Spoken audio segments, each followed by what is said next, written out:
안 이기겠고 남부지방과 제주도는 대체로 흐리겠습니다. 밤부터 제주와 전남 남해안, 영남 해안에는 가끔 비가 오는 곳이 있겠습니다. 내일은 중부지방에 가끔 구름이 많겠고 내륙을 중심으로 돌풍과 천둥 번개를 동반한 소나기가 오는 곳이 있을 것으로 보입니다. KBS 1라디오 10시 뉴스를 마칩니다. 지금까지 아나운서 이지연이었습니다. KBS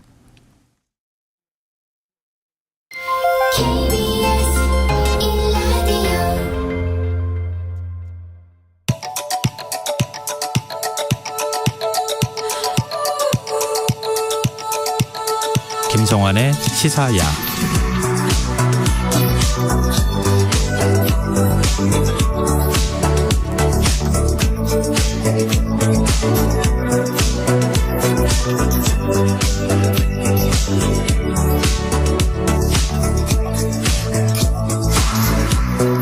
하루의 마무리, 오늘도 함께 하시죠. 시사평론가 김성환입니다. 더불어민주당 김남국 의원의 가상화폐 보유 논란이 점차 확산하고 있습니다. 김 의원이 국회 상임위원회 도중 코인을 거래했다는 의혹까지 제기되면서 이재명 대표가 긴급 윤리감찰을 지시하는 일까지 있었는데요. 국민의힘은 가상화폐 입법 로비 가능성까지 제기하고 있는 상황입니다. 이번 사태의 파장 어디까지 이어질지 잠시 뒤 뉴스 외전에서 자세히 분석해 보겠습니다. 최근 도심공원을 중심으로 토끼 유기가 심각한 상황이라고 합니다. 특유의 번식력 탓에 토끼 관리 문제를 두고 충돌을 빚는 경우도 적지 않다고 하는데요. 어떤 상황인지 더 깊이 들여다보는 인터뷰 시간에 토끼 보호연대 활동가와 얘기 나눠보겠습니다.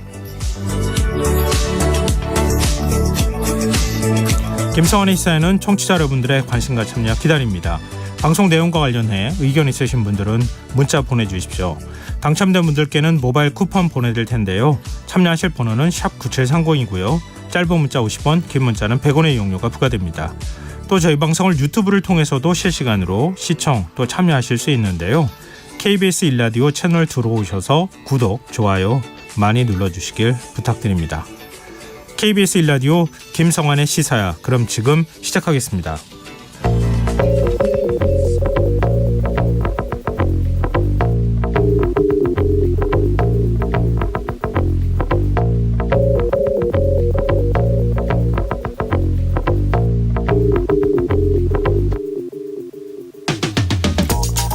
오늘은 국제 간호사의 날인데요.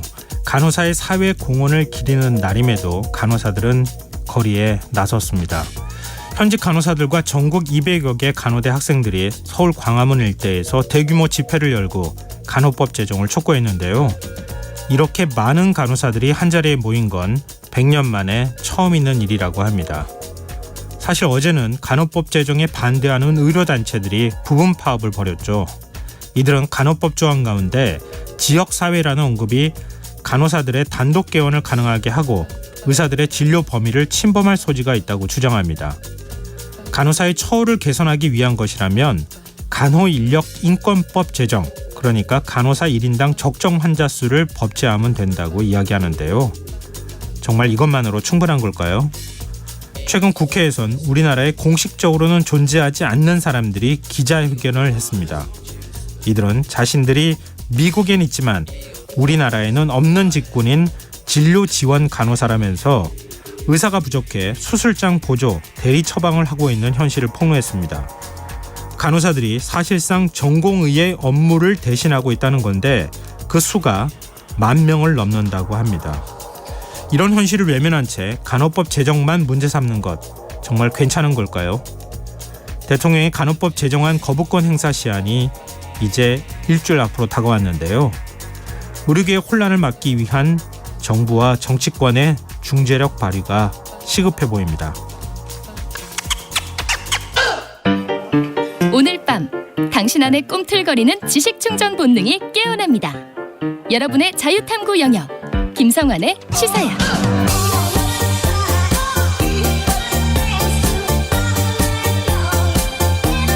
한 주간 있었던 정치권 움직임 꼼꼼히 분석해보는 시간입니다. 뉴스 외전, 오늘도 늘 함께해 주시는 두 분 패널 나와 계십니다.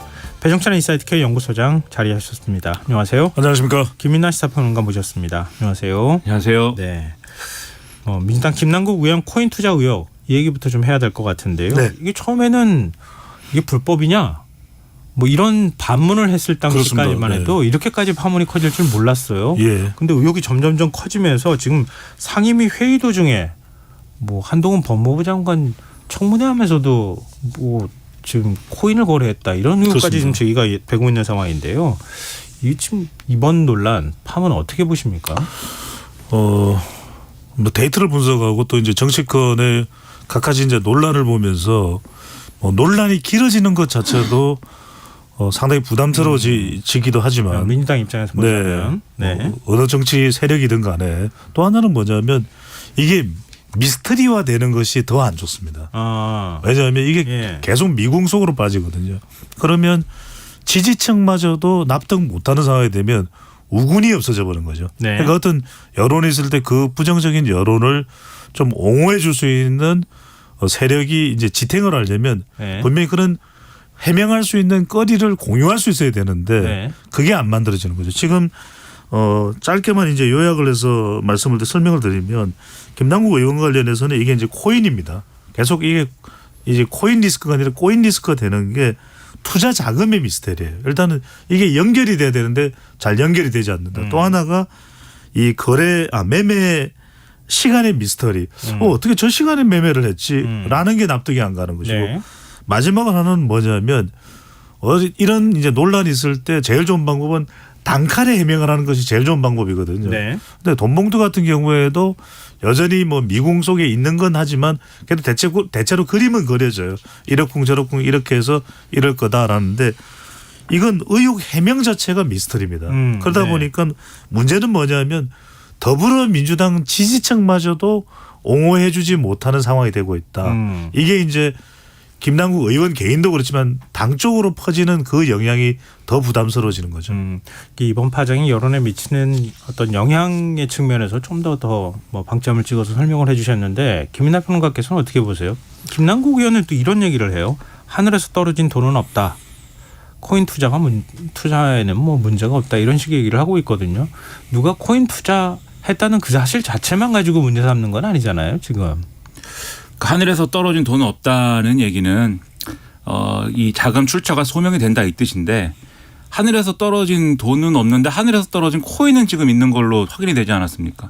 본인이 당에다가 그렇게 소명을 했다는 거 아니에요. 소위 네. 말하는 그 이제 코인 용어 같은데 에어드랍으로 받은 게 있다. 그러니까 거래소나 그다음에 이 코인을 마케팅하는 측에서 얼마 정도 이제 지분을 가지고 있거나 이렇게 코인 거래를 많이 했거나 뭐 이런 사람들에게 예. 마케팅용으로 이제 뿌리는 코인이 있는데 예. 그걸 받은 물량이 있다는 거잖아요, 지금. 예. 그러면 그런 내용들은 애초에 해명 그러니까 뭐 예를 들면 전세금 6억 빼서 그걸로 LG 디스플레이 9억 주식을 사고 그 9억 주식으로 코인을 이렇게 몇 개를 사고 그거를 다시 어떻게 했다라는 해명이 이 해명 외의 것들이 또 있다. 예. 그리고 지금 또 이 김남국 의원이 이 자기 소유인 가상화폐 지갑을 또 이 가상화폐 전문가들이 분석을 해서 네. 거기서 지금 정보가 다 나오는 거잖아요. 뭐 몇 시에 거래를 한 것 같다, 뭐 하다 거래를 한 것 같다 이런 것들. 예. 근데 그 지갑 내역을 또 분석을 한 걸 보면 김남국 의원 해명 외의 것들이 거기도 확인이 되거든요. 네. 이런 걸 보면 해명을 했는데 의혹이 또 제기되고 또 해명을 했는데 추가적인 의혹이 제기되고 이런 상황이어서 그래서 이제 여론에 미치는 어떤 악화 이런 것들이 상당한 것이고 그리고 이게 사건의 실체가 뭔지 또 젊은 층 여론이 어떤 영향을 미치는지 이런 것들이 다 지금 민주당에 안 좋은 상황이어서 여러모로 지금 위기다 이렇게 볼 수밖에 없는 거죠. 그래서 김남국 의원이 코인 투자에 뭐 이른바 신인지 모르겠어요. 하여튼 투자를 해서 돈을 많이 번 것 같긴 해요. 네. 근데 처음에는 돈 안 번 것처럼 얘기하다가 나중에 보니까 한 9억에서 10억 벌었다고 얘기하는데 지금 투자 금액으로만 보면 그보다 훨씬 더 많이 번 것 같은 의혹이 지금 제기되고 있는 상황이고 그냥 일반 평범한 뭐 소시민이면 모르겠는데 그게 아니라 국회의원이잖아요. 그렇죠. 네.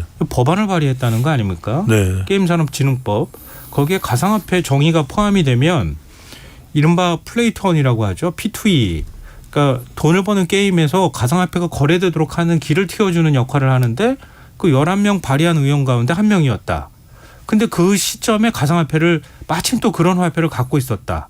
이렇게 의혹이 제기가 되고 그리고 그러니까 이게 의혹이 그러니까 어떤 여론에 미치는 영향이 제가 그냥 단순하게 정리하면 크게 세 축인 것 같아요. 네. 첫 번째는 국회의원이 코인 투자를 자기가 일하면서 그렇게 시시각각 하고 있는 게 맞냐.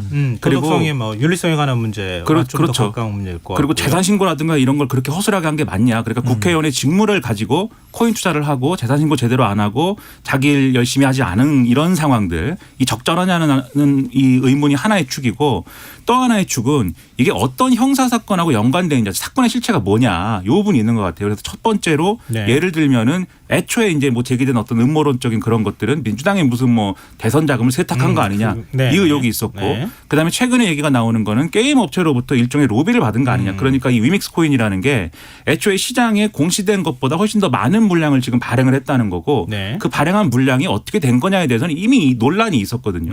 그 논란이 있었는데 이런 얘기가 터지다 보니까 그리고 말씀하신 PTA와 관련돼서 오늘도 언론 보도를 보면은 애초에 이제 이재명 후보 캠프 내에서의 전문가들은 그거 허용하는 길로 가면 안 된다라는 게 우리 입장이어야 된다. 네. 이 주장을 했는데 네. 뒤집혔다는 거 아닙니까? 이 입장이 그 사람들 주장에 의하면 네. 그러한 것들이 김남국 의원의 영향이 아니었느냐. 이 형사사건 하나의 축이 있고 네. 마지막 세 번째 축이 20대들에게 미치는 영향인데 뭐가 있냐면 예를 들면 이준석 전 대표 같은 사람이 코인 투자를 하고 돈을 많이 벌었다. 그러면 20대들이 그거에 대해서는 그렇게 큰 문제의식 느끼지 않아요. 왜냐하면 이게 이준석 전 대표 젊은 사람이고 코인 투자도 우리처럼 열심히 하니까 젊은 사람들의 마음을 알아주는 것 같아. 이런 느낌이었거든요. 지난번에는. 네. 근데 김남국 의원이 이렇게 했다는 얘기가 나오면 어떤 얘기가 되냐면 잊어버렸던 거 다시 생각이 나는 거예요. 네. 그러니까 실제 그렇든 안 그랬든 민주당 정권에서 코인 투자에 호의적이지 않았다라는 기억을 가지고 있습니다. 20대들이. 네. 그러니까 코인 투자하는 거에 대해서 뭐 거래소를 폐쇄해야 된다라든지 이런 것들 네. 과세를 해야 된다든지 이런 것들에 대해서 정책적으로 보면은 당연히 정당한 부분이 있고 그렇게 해야 된다고 저는 생각을 했지만 네. 20대들은 어쨌든 그게 자기 자산의 형성에 방해가 되는 어떤 일이다라고 생각해서 이게 부당하다. 이렇게 해가지고 온라인 여론이 안 좋았었거든요. 네. 근데 민주당이 그렇게 자기가 정권 잡았을 때 하면서 뒤로는 예를 들면 뒤로는 코인을 가지고 큰 이득을 국회의원이 얻고 있었더라라고 하면은 이게 일종의 또 위선이냐. 얘가 이렇게 되는 거예요. 그래서 20대 여론이라는 게 지금 민주당이 했기 때문에 민주당 의원이 했기 때문에 이게 더 안 좋아 보인다라는 현상이 지금 있습니다. 그래서 네. 요 세 가지 축에서 민주당이 지금 상당히 어려운 국면을 이 사건 때문에 맞게 됐다. 이 말씀 드린 겁니다. 근데 이 부분을 좀 먼저 꼭 네. 말씀드려야 될 것 같아요. 이 부분을 잘 이야기를 분석을 안 하는 뭐 다른 우리 방송 외에 이 분석도 있는데 네. 일단 기본적으로 플레이 투 on, 네. P to E, 플레이 투 on, 네. 이 on이 EARN 돈을 벌다는 네, 것이거든요. 네. 그런데 이걸 가상 자산이나 가상화폐 코인을 활성화하기 위한 개념이 아니었어요. 관련된 경제 기사를 보면 아시겠지만 원래는 이제 우리가 게임 산업이라는 것이 네트워크 게임을 하더라도 누군가 이길 수가 있잖아요. 그래서 이제 P2W거든요. P2W가 이제 기본입니다. 플레이 투 윈 이기는 것에 이제 기본을 뒀는데 그러다 보니까 게임 산업이 잘 활성화가 안 돼요. 중국에서도 이게 판호가 이른바 허가를 받지를 못하는 그런 상황이고 게임 산업이 우리한테는 굉장히 중요합니다. 넷마블도 있고 NC소프트도 있고 카카오 게임도 있고 또 이제 넥슨도 있는데 그래서 이걸 좀 활성화하려면 좀 더 동기부여를 하자. 돈까지 좀 벌 수 있다. 이건 이제 메타버스 상에서 가상화폐, 가상자산의 형태가 있든지 이 가상자산들을 실제로 이제 NFC 개념으로 해서 사용을 할 수 해서 왜 네. 그 아시지 않습니까? 네. 넌 펀저블 펀드 이래서 이제 그런 형태로 이제 해서 이것이 좀 더 게임 산업이 활성화되는 건데 오해를 하면 안 되는 것이 가상자산의 시장을 이걸 좀 광대역시켜서 더 넓은 시장으로 부풀리기 위해서 P2E가 시도된 게 아니에요. 관련된 신문 기사를 보더라도. 네. 그런데 이것 자체가 넷마블에 지금 이 마블엑스에도 김남국 의원이 투자한 걸로 돼 있고 마지막에 우리가 이 투자한 게 이제 클레이페이가 있는 것이거든요. 근데 이 클레이페이는 실제로 한 1,000원 정도의 한 코인당 가격에서 3,000원까지 올라갔다가 한 3, 4개월 뒤에는 없어져 버려요. 네네. 그럼 이걸 어떻게 해명을 할까? 그러니까 꼬리에 꼬리를 무는 이 넷마블부터 시작해서 위메이드나 위맥스나 클레이페이까지 연결이 해명이 안 돼요. 이게 너무 전문적인 영역까지 들어가서 조금 네. 헷갈리긴 하는데요. 그러니까 우리 그런 거 있잖아요. 뭐 쉽게 비유하자면 옛날에 고스톱 치잖아요. 그럼 돈을 막 벌잖아요. 근데 그거는 현찰로 바꾸기는 어려운 돈이었었잖아요. 막 한때 그 고스톱에 빠져가지고 많은 사람들이 하고 그랬었는데 게임 업계가 가상화폐에 굉장히 관심이 많았던 건 사실이잖아요. 2016년부터 넥슨이 가상화폐 거래소까지 그때부터 인수하기 시작해서 2개나 인수를 했어요. 그러니까 그만큼 이제 게임 산업이 뭐 사행성으로 갈 가능성이 매우 높기는 하지만 어쨌든 산업으로 키우는 데에도 관심이 많았다. 이것만은 뭐 부인하기 어려운 사실인 것 같아요. 그러다가 입법 로비를 과연 했느냐 안 했느냐 김남국 의원이 그 사이에 과연 거기에 끼어들어가지고 이해충돌 문제에 개입된 적이 있느냐 없느냐 이렇게 좀 단순화해서 보자면 김남국 의원이 가상화폐 투자를 굉장히 많이 한 상황에서 이해충돌 논란이나 의심을 할 만한 충분한 상황이 돼버린 것만은 그렇죠. 부인하기 네. 어려워 보인다. 예. 그리고 그 이후에 하여튼 가상화폐에서 얼마나 돈을 벌었는지는 모르겠지만 의혹이 제기됐을 때 의혹에서 자기가 해명하고 싶은 것만 해명하고 난 다음에 지금 오히려 의혹이 훨씬 더 커지는 상황이 돼서 민주당이 지금 감당하기가 굉장히 어려운 상황이 돼버렸다. 그래서 그 사이에 청년층의 민주당에 대한 호의적인 인식이 지금 점점 사라지고 있는 지지층이 빠지는 상황까지 와버린 거 아니냐.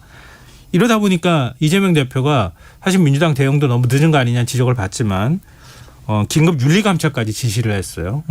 이 민주당이 지금 감당할 수 있겠습니까? 김남국 의원에 대해서 과연 어느 정도 징계를 내리는 게 적절한 것인지 징계를 내리는 것 자체가 맞는 것인지 틀리는 것인지 두 분 의견을 좀 듣고 싶어요. 그러니까 저는 짧게만 말씀드리면은 이건 뭐 제 의견도 저는 이제 데이터에 근거해서 지금 김남국 의원이 여론에 미치는 파장은 단순히 뭐 중도층이나 무당층이나 MZ세대들이 지금 상당히 타격을 받았고 상대적 박탈감을 받고 있다 그 정도가 아니라 네. 지지층 등이 흔들리는 거예요. 그러니까 그동안에 국권이 민주당을 지탱해왔던 힘인 호남 40대 화이트 칼라 중에 화이트 칼라는 이미 상당히 흔들렸고 예. 40대가 흔들려요. 왜냐하면은 40대는 부정부패 비리 의혹과 같은 사안인데 특히 이제 가상자산과 관련해서는 자기와도 관련이 돼 있거든요. 예. 40대들의 경우에는 그러다 보니까 이들도 그동안에는 민주당은 주로 정치적으로 보수와 또 윤석열 정부가 대결하고 있는 데서는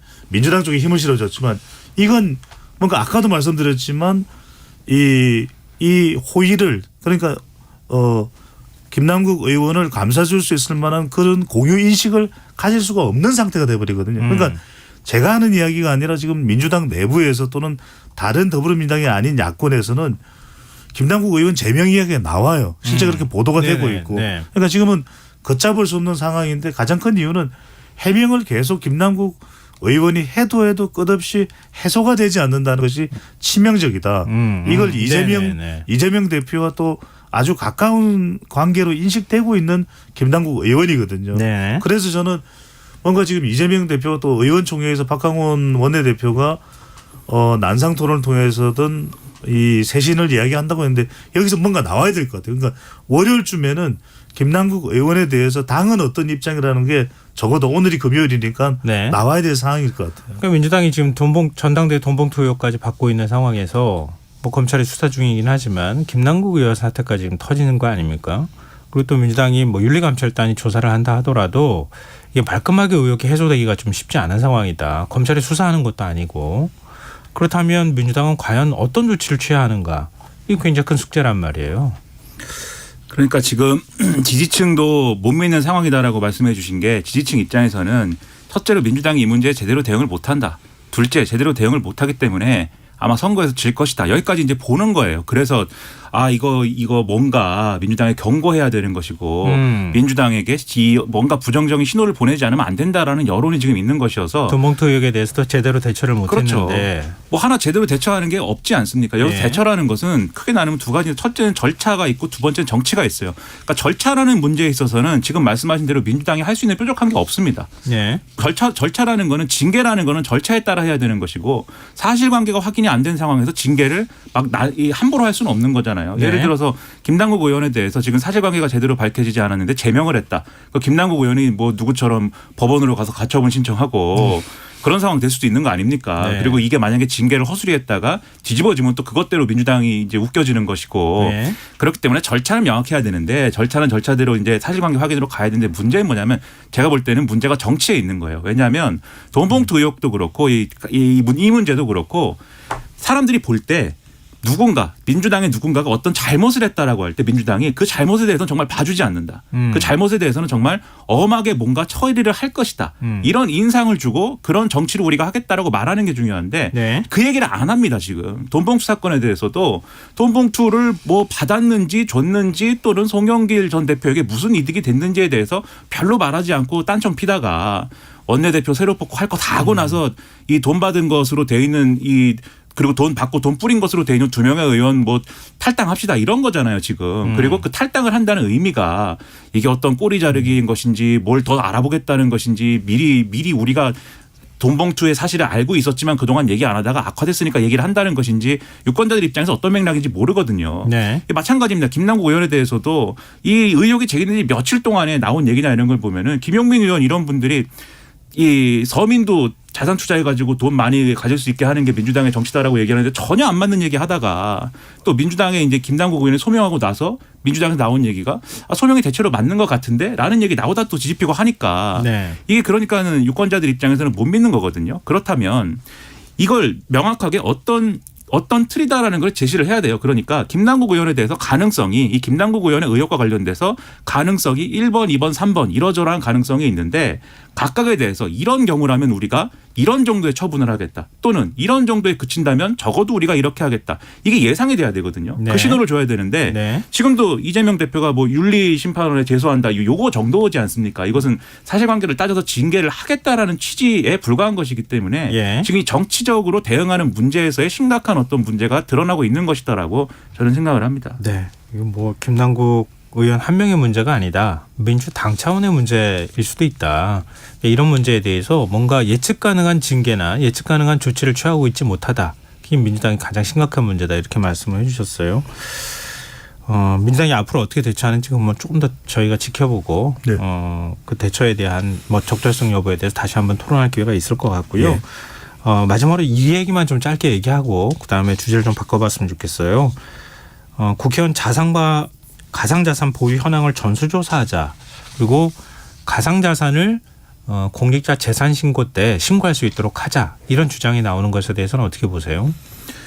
필요하다고 봅니다. 필요하다고 보는데 이제 네. 우선은 이것이 김남국 의원에 대해서 철저하게 규명해야 되는 의혹에 대해서 규명해야 되는 움직임과는 이제 별개로 작동이 돼야 되겠죠. 네. 그러니까 김남국 의원에 대해서 철저하게 파악이 되는 것은 또 파악이 돼야 되는 것이고 네. 두 번째로는 이제 이것이 이제 이른바 우리가 명시적 범위냐 포괄적 범위냐 입법 취지에 있어서 국회의원의 재산 등록을 하게 한 건 무슨 이유겠습니까? 바로 청렴성의 이 도덕성과 윤리성의 국회의원의 재산 변동에 따른 부분들을 재산 취득에 대한 부분들을 또 재산의 이동에 대한 부분들을 정확히 모니터링하기 위한 장치거든요. 네네. 그렇다면 사실은 모든 자산을 파악하는 게 맞는 거죠. 예. 다른 외국의 경우에도 미국과 독일의 경우에도 이 포괄적 범위가 맞는 겁니다. 그런데 우리는 그런 걸 담아왔지 않고 그걸 막 쪼개서 어떻게든 국회의원들에게 면피를 허용하기 위한 그런 내부의 좀 꼼수적인 그런 흐름이 있어 왔던 것이죠. 그걸 네. 이번 기회에 완전히 없애고 본인과 본인의 직계가족에 대해서 모든 자산을 공개하는 것은 명명백백하게 필요하고 네. 그다음에 중요한 것은 저는 이런 특히 이제 국회의원에 우리가 뭐 도덕성 윤리성 강조하면서 참 처벌에 대해서는 인색해 왔던 것 같아요. 이 부분도 명확하게 해서 과연 어떤 정도의 수준까지 처벌이 되어야 되는 부분도 같이 논의될 필요는 반드시 있는 것이죠. 네. 저는 정치적 측면이 이것도 중요하다고 생각하는 게 네. 그러니까 바둑이 뭐 바둑을 뭐 잘 못 둡니다만 바둑에서 어떤 똑같은 수를 두더라도 어떤 포석인 상황에서 어떤 수순에서 두느냐에 따라서 완전히 달라지는 거지 않습니까? 네. 수의 의미가. 네. 그런 것처럼 예를 들면 이 얘기가 가상자산 다 공개하고 또 이것의 어떤 재산신고 의무화를 또 손을 보자 이런 얘기가 그런 주장을 민주당이 했는데 국민의힘이 받아들이지 않아서 못하겠습니다. 이렇게 되면 국민들은 또 이거 뭐 뻔한 얘기 한다 이렇게 인식할 거거든요. 그게 아니라 제가 볼 때는 민주당 내에 더 좋은 미래를 하고 있습니다. 네. 그 단체가 내놓은 해법이 제가 볼 때는 가장 좋아요. 어떤 거냐면 일단 민주당 소속 의원들부터 다 전수조사해가지고 이 뭘 얼마나 갖고 있는지에서 우리가 먼저 공개하자. 그리고 나서 그걸 토대로 해서 네. 국민의힘도 이거 같이 하자. 네. 이게 뭐 국회의원이면 누구나 어쨌든 그런 권한을 갖고 있는 것인데 권력을 갖고 있는 것인데 다 내놔야 되는 거 아니겠느냐. 이런 취지로 국민의힘을 설득을 하고 그리고 그 힘으로 이 법안을 어차피 뭐 민주당이 국회 내 다수니까 법안을 고치든지 뭐 제도를 바꾸든지 해서 이 등록을 가능하게 하자 이런 방향으로 가는 것이 필요하다라고 지적을 했는데 저는 그 지적대로 민주당이 할 수 있으면 네, 그나마 그래도 유권자들이 이 문제에 대해서는 신뢰를 회복을 어느 정도는 할 수 있을 것이다라고 생각을 합니다. 네. 국민의힘에 물타기 하지 마라 뭐 이렇게 얘기하고 있는데 그게 오히려 더 먹힐 만한 여론 지형이나 상황이 됐다 이런 지적이신데요. 이게 전 두 분 말씀 듣다 보니까 부동산 전수조사 하겠다 그래 놓고 그다음에 뭐가 달라졌는가 이 생각이 갑자기 하나 들었고요. 또 하나는 가상화폐하고 코인을 자산으로 인정하지 않고 있잖아요. 공식적으로. 맞습니다. 지금 과세도 안 하고 있는 상황인데 예. 국회의원 재산 신고 때 가상자산을 전부 다 신고하라고 하면 그 재산은 도대체 뭐가 되는 건가. 거기에서부터 지금 뭔가 넘어서야 될 벽이 너무 큰 거 아닌가. 근데 그거는 제가 볼 생각이 때는 드네요. 제도적으로 길이 없지는 않을 것 같아요. 예를 들면 현금에 준해서 할 수도 있는 것이고 또는 그러니까 기준이 좀 문제가 되겠지만 또는 예를 들면 지금도 뭐 미술품이라든지 뭐 이런 것들에 대해서 신고하는 게 있지 않습니까? 네. 그런 거에 준해서 할 수도 있는 것이고 뭐 물론 그것도 이제 과세가 얼마나 되느냐 과세 유예를 해놨기 때문에 과세 형평성이나 이런 게 있습니다만 어쨌든 그거는 어느 정도 이 가상자산을 어떻게 판단할 거냐에 대해서는 대충 가닥은 일단 잡은 거잖아요. 과세를 한다면 네. 미술품이라든지 이런 거에 준해서 한다는 거 아닙니까? 그러면 거기에 따라서 그런 기준에 따라서 등록을 하면 되는 것이라고는 생각이어서 저 그거에 따랐으면 좋겠습니다. 네. 열심히 파는 사람들이 꽤 많이 있지 않을까. 뭐 그런 생각이 아마도 드네요. 계좌의 저도 현금이 상당히 늘어나겠죠. 그러면. 네. 말씀드릴 수 없지만 저도 알고 있는 사람들이 꽤 있어서. 예. 네. 자, 지금 여러분께서는 KBS 라디오 김성환의 시사를 듣고 계십니다. 뉴스 외전 김민아 시사평론가 배종찬 인사이트K 연구소장 두 분 패널과 함께하고 있습니다. 뉴스 외전 계속 이어가겠습니다. 이제 국민의힘 얘기도 해보죠. 국민의힘 윤리위원회가 설화로 논란을 빚었던 김재원 최고위원, 태용호 최고위원에게 당원권 정지 1년, 당원권 정지 3년이라는 징계를 내렸어요. 이걸로 국민의힘 지도부 리스크 아니면 국민의힘에서 그동안에 좀 굉장히 시끄러웠던 이런 문제들 좀 정리가 됐다고 보십니까? 그분은? 저는 그렇게 보기 힘들 것 같아요. 이게 이른바 또 당장에 불거져 나오지 않는다 하더라도 또 잠재적인 불씨가 생겨나는 거죠. 네. 말하자면 어떤 조치라는 것은 반드시 이 형평 그리고 근거에 의해야 되거든요. 그런데 우리 시간을 통해서도 말씀드렸던 게 기억이 나요. 우리 애청자분들이 김민하 평론가 또 배종찬 소장이 나와서 하는 설명들 너무 감사하게 잘 들어주시는데 결국 윤리위라는 것은 근거가 중요할 것이다. 왜 그러면 소집이 됐고 왜 저 사람이 징계의 대상이 됐고 어떤 징계가 조치가 되는지 네. 그런 부분에 대해서 그래야 설득력이 생기지 않겠습니까? 그런데 지금도 김재원 전 의원에 대해서는 당원권 정지 1년인데 태용호 의원에 대해서는 3개월이 왜 차이가 나는 걸까? 잘 쉽게 설명할 수 있는 사람이 단칼에 국민의힘 의원들에게도 우리가 마이크를 갖다 들이댔을 때 그것을 쉽게 설명할 수 있는 사람이 있을까요? 그렇지 않다면 이것은 상당히 이제는 뭐냐면 엇박자가 나는 것이고 납득이 되지 않는 것이거든요. 그러니까 이제 이야기가 계속 이것이 두 사람이 주목을 받았던 것이 뭐 막말 논란이었고 김재원 전 의원은 정광훈 목사와의 또 관계였고 또 태용호 의원의 경우에는 최근에 불거진 이슈들은 사실 김재원 전 의원보다 더 주목을 받았어요. 첫 번째가 이제 4.3 사건, 네. 5.18 또 역사적인 사안에 대한 북한의 지령이었다고 하는 그런 막말 망언 논란이 있었고 또 하나는 이제 바로 이진복 정무수석이 공천을 또 내밀었다. 언급했다라고 하는 그런 물론 이진복 정무수석의 목소리가 들어가 있는 건 아닙니다. 네. 그것과 관련된 그 정황에 대해서 보좌진과 이야기하고 있는 태용호 의원의 목소리가 녹취록으로 노출되기도 했죠. 네. 그러니까 곧이어서는 이제 그것이 밝혀지자 태용호 의원은 선을 그으면서 이진복 정무수석과 그런 얘기를 나눈 바가 없다라고 했는데 마지막은 또 하나가 더 있었지 않습니까? 왜 이제 자신의 지역구에서 물론 의혹입니다. 이건 정치 자금과 관련돼서 기초의원 강행 의원과 관련된 정치 자금 수수 네, 관련 쪼개기 헌금, 예, 쪼개기 헌금과 관련된 예. 이 논란도 있었는데 그래서 들어보면 김재원 전 의원과 뭐가 그렇게 차이가 나지? 왜 두 사람 사이에 9개월의 차이인가요? 이 9개월의 징계의 차이가 날까? 납득이 잘 안 가죠. 그럼 대법원처럼 양형 기준을 만들어야 되는 겁니까? 근데 뭐 당에 이제 기구에서 그렇게까지 하기는 쉽지 않고 다만 전에 했던 징계의 어떤 수위에 준해서 아마 징계 양정을 할 것인데 예. 근데 그것도 사실은 뭐 어떤 일관된 어떤 기준을 갖고 된다고 보기는 어렵죠. 이번에 윤리 결정의 논리를 보면은 쉽게 얘기하면 이런 얘기 아닙니까? 김재원, 태용호 두 사람 왜 이렇게 세상을 시끄럽게 하고 왜 이렇게 당을 어렵게 하느냐. 그것이 죄다. 그러니까 구체적으로 뭐가 죄다가 아니에요. 왜 세상 시끄럽게 하고 당에 해를 끼치느냐. 이 논리고 그런데 태영호 최고위원은 자진 사퇴를 해서 반성하는 모습을 보여줬기 때문에 그거를 고려해서 이 징계를 3개월 하는 것이고 다음권 정지 3개월 하는 것이고 김재원 최고위원은 사실상 뭐 자진 사퇴를 하는 게 좋다라는 여론도 있었으나 듣지 않았기 때문에 다음권 1년 정지 뭐 그로 인해서 총선에 공천 못 받는 것까지 더해가지고 그 정도의 징계하는 것이다. 이 설명이거든요. 네. 그러면은 지금 말씀하신 구체적인 발언의 내용이 왜 문제인지 그리고 대통령실에 뭐 공천을 고리로 한 무슨 뭐 발언의 압력이 있었는지 없었는지 이런 것들은 다 사실은 뭐 따지고 이것에 준하는 징계는 어느 정도라를 얘기한 것은 다 아닌 것이죠. 그런 차원에서 볼 때 그렇게 어떤 뭐 굉장히 디테일한 뭐 그런 근거에 의거한 징계는 아니었고 그렇게 할 수밖에 없었던 사정, 그 사정이 지금의 이 당 지도부의 큰 리스크가 된 것이다. 이렇게 볼 수 있겠죠. 네, 알겠습니다. 뭐 저 태영호 최고위원 기자회견하는 거 보면서 저도 좀 사실 놀라긴 했는데 국민들한테 사과한 게 아니라 윤석열 정부의 성공을 위해서 내가 이 한 몸 다 바치겠습니다. 이렇게 지금 얘기하는 기자회견이어서 도대체 파문을 일으켜서 그것에 대해서 상처받은 사람이 누군지가 불명확한 뭐 이런 상황이기도 하더라고요.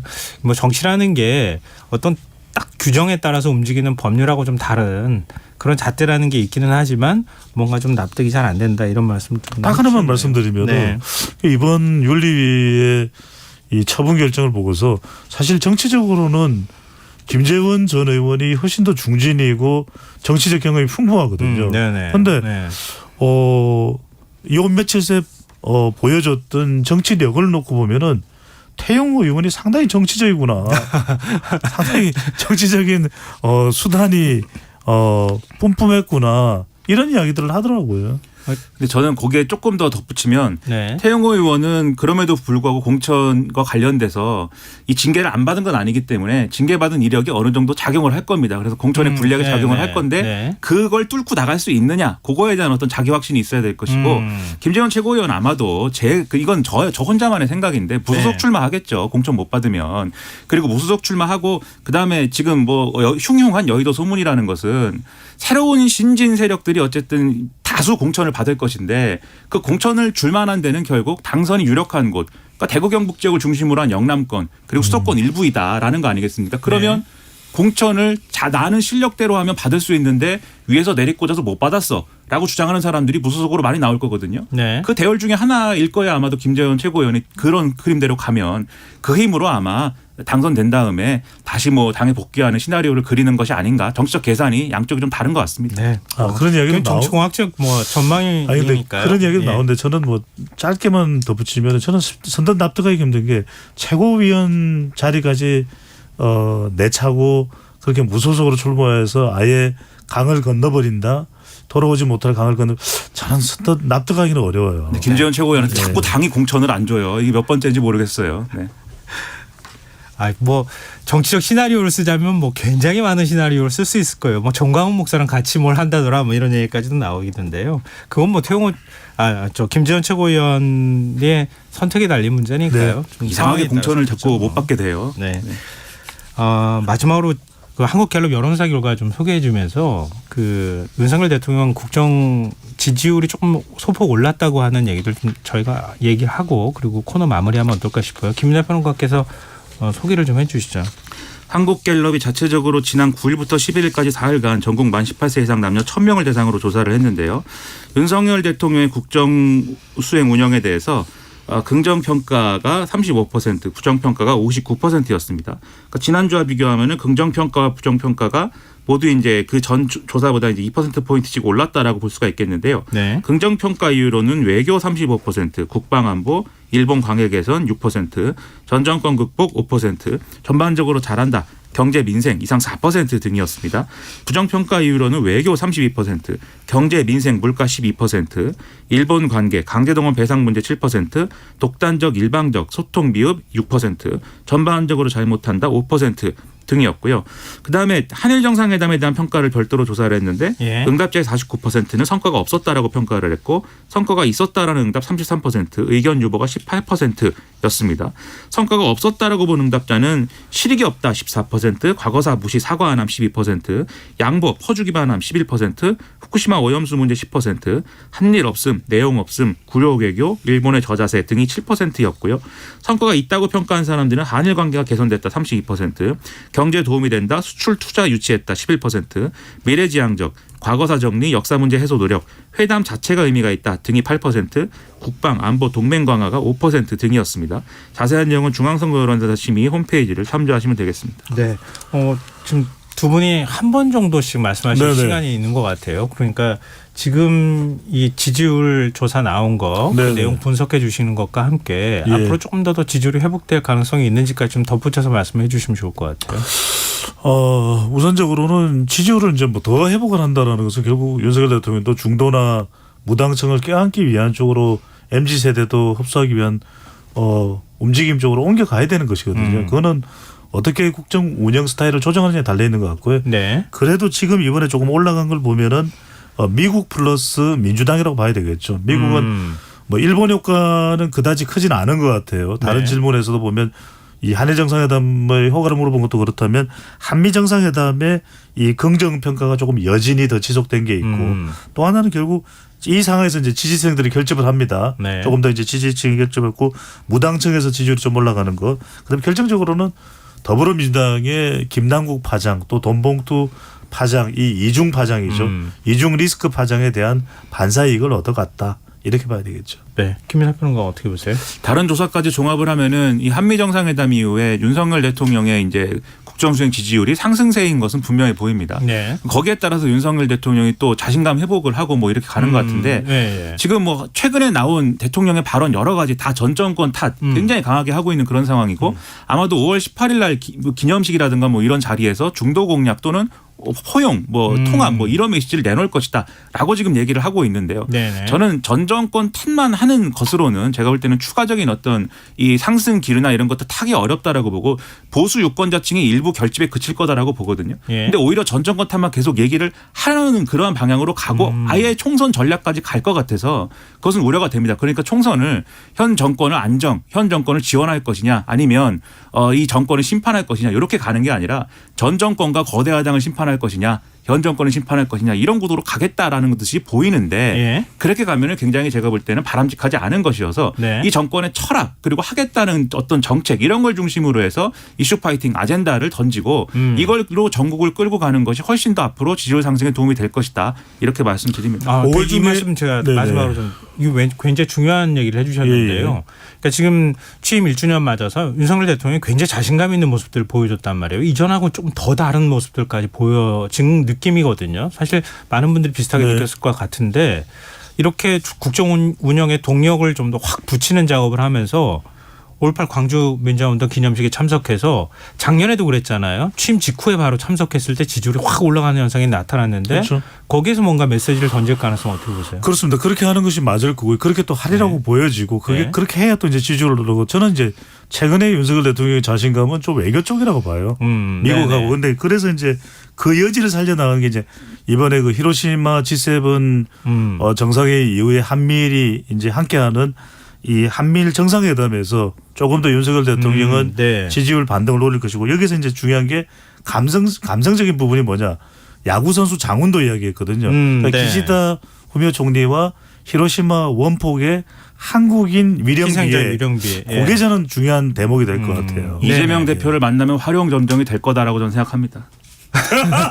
글쎄요. 그거는 좀 봐야 될 것 아니, 같은데 지금 두 분 말씀하시는 게 5.18 그리고 만났으면 히로시마 한다. G7 네. 정상회의 그리고 원폭 피해자 원폭 희생자 위령비 참배 이런 아주 큰 이벤트 같은 이런 것들이 쭉 있으면서 국정 운영이 탄력을 좀 받을 가능성 이걸 좀 주목해 보면 어떨까 지금 싶네요. 대외 전략이기 네. 때문에 대내적으로 방침이 필요하고 이재명 대표를 만나라. 자꾸 꺼리지 마라. 바이러스도 아니지 않습니까? 이재명 대표가. 네, 만나는 것은 필요하다. 저는 그렇게 생각합니다. 네, 김이나 평론가 의견으로 받아들이겠습니다. 자, 뉴스의 외전 오늘 여기까지 하겠습니다. 지금까지 배종찬 인사이트 K인 연구소장 김이나 시사평론가 두 분과 함께했습니다. 고맙습니다. 고맙습니다. 감사합니다.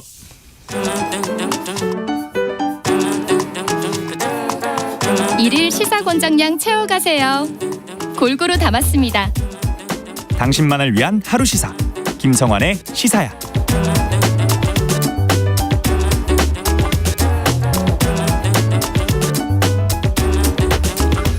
귀여운 외모로 많은 사랑을 받고 있는 반려동물 가운데 하나죠. 바로 토끼입니다. 개와 고양이만큼이나 버려지는 토끼들이 늘어나고 있다. 그래서 여러 이제 우려의 목소리가 나오고 있는데요. 심지어 유기라 생각하기보다는 자연에 풀어준다고 생각해서 문제의식조차 없는 경우가 많다고 하는데요. 토끼 유기 문제 얼마나 심각하고 또 어떻게 해결해 가는 것이 바람직할지 토끼보호연대 최승희 활동가 연결해서 나눠보도록 하겠습니다. 활동가님 안녕하세요. 네, 안녕하세요. 네. 네. 지금 성남 분당 중앙공원 얘기가 나와요. 근데 여기에 버려진 네네. 토끼들이 꽤 오랫동안 살고 있다고요? 네, 이 토끼들이 목격된 게 공원에서 토끼들이 목격이 어제 오늘 일이 아닌데요. 최소 10년에서 더 길게는 한 30년 전부터도 공원 내에 풀어놓고 키우는 혹은 탈출해서 돌아다니는 그런 토끼들이 꾸준히 이제 발견이 되고 있습니다. 이게 언제부터 그런 일이 있었는지도 정확하게 알지는 못하는 거죠? 정확히는 모르는데요. 일단 제가 분당에 살았었기 때문에 네. 제가 어렸을 때 목격한 게 30년 전부터 공원에 토끼들이 좀 있었어요. 네. 그렇군요. 지금 혹시 현장 조사를 해보셨어요? 한 몇 마리나 살고 있는지? 저희가 3월 초에 이제 저희 단체의 다른 활동가 한 분과 동행해서 살펴보았을 때는 대략 20에서 25마리 정도 볼 수 있었는데요. 네. 이 친구들 특징이 땅 속에 이제 굴을 파고 은신하는 특성이 있어서 실제 개체수는 조금 더 많을 것으로 그렇게 예상이 됩니다. 근데 우리가 알고 있는 그 야생 토끼들이 성남 중앙공원에 와서 살고 있는 건 아니겠죠, 설마?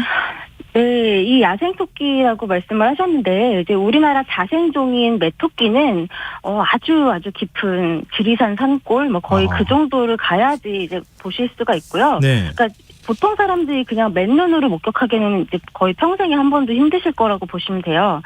그리고 지금 이렇게 공원이나 인근 도심 그 지역 아니면 야산에서 쉽게 목격되는 토끼들은 유럽이 원산지인 굴토끼 종류로요. 예. 우리나라 토끼인 그 토종 메토끼와는 아예 교배도 되지 않을 정도로 전혀 다른 종이라고 보시면 됩니다.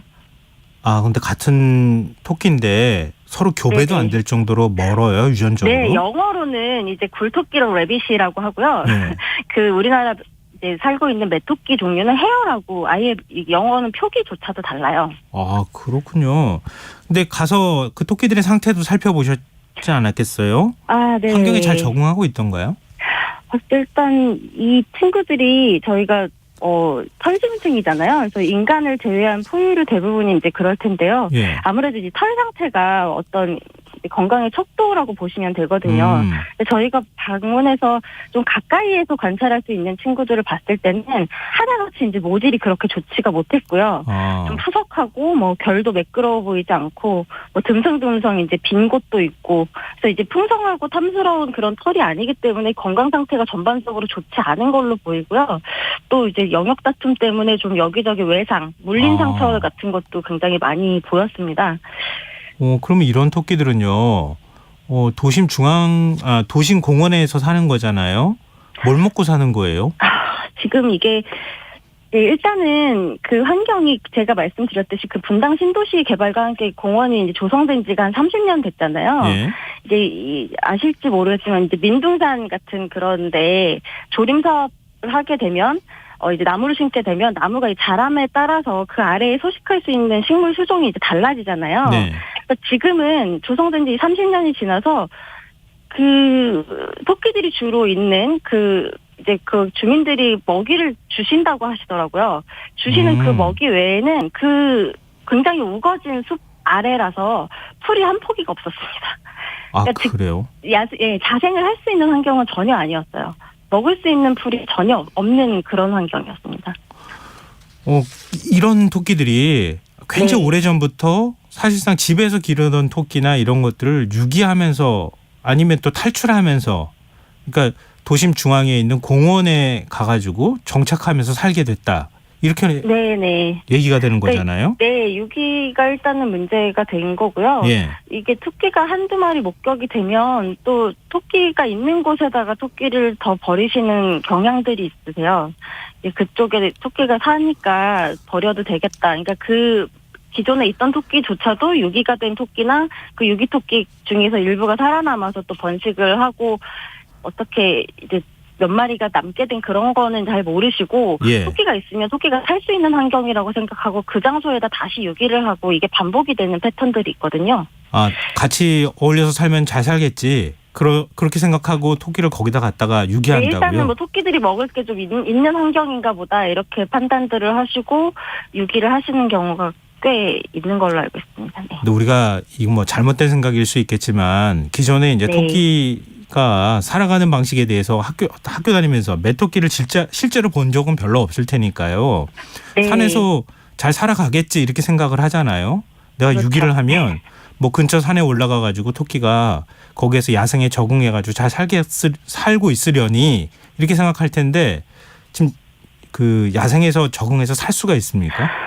일단 우리나라 에서는 토끼가 뭐 야생에 있다고 해서 갑자기 막 불어나거나 이렇게 되진 않아요. 왜냐하면 우리나라 이제 겨울 자체가 너무 남부 이제 유럽 온화한 기후 출신의 이 굴토끼들한테 좀 혹독한 환경이기 때문에 예. 네, 겨울철에 굉장히 많이 죽고요. 이제 그 중에 일부가 살아남거나 아니면은 거의 다 죽더라도 그 다음에 또 누군가가 한 쌍이라도 중성화를 하지 않은 채로 유기를 하면 또 그렇게 1년 정도 더 그 공원 내에 토끼들이 또 번식을 하고 또 그 중에 일부가 살아남고 이런 게 이제 반복된다고 보시면 될 것 같아요. 굴토끼가 야생에 적응해서 사는 경우가 혹시 발견된 적이 있습니까?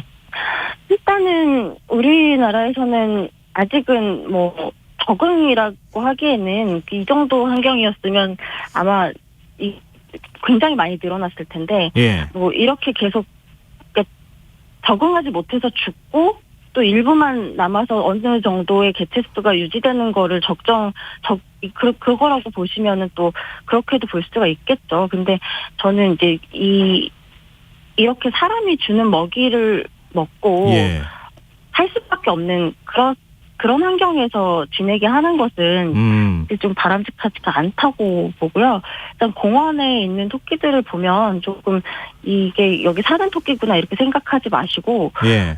네, 적극적으로 유기토끼라고 인식을 해주시고 지자체로 유기동물로 신고를 좀 부탁드린다는 말씀 드리고 싶어요. 그러니까 제가 이렇게 세세하게 좀 여쭤보는 이유는 우리가 뭔가 그동안에 좀 큰 착각을 하고 살았던 거 아닌가. 제 스스로도 그렇고요. 네. 그러니까 토끼는 이렇게 풀어놓으면 알아서 잘 살아가려니 이렇게 생각을 했던 거 아니에요. 근데 실제로 그렇지 않다는 거잖아요. 네, 맞습니다.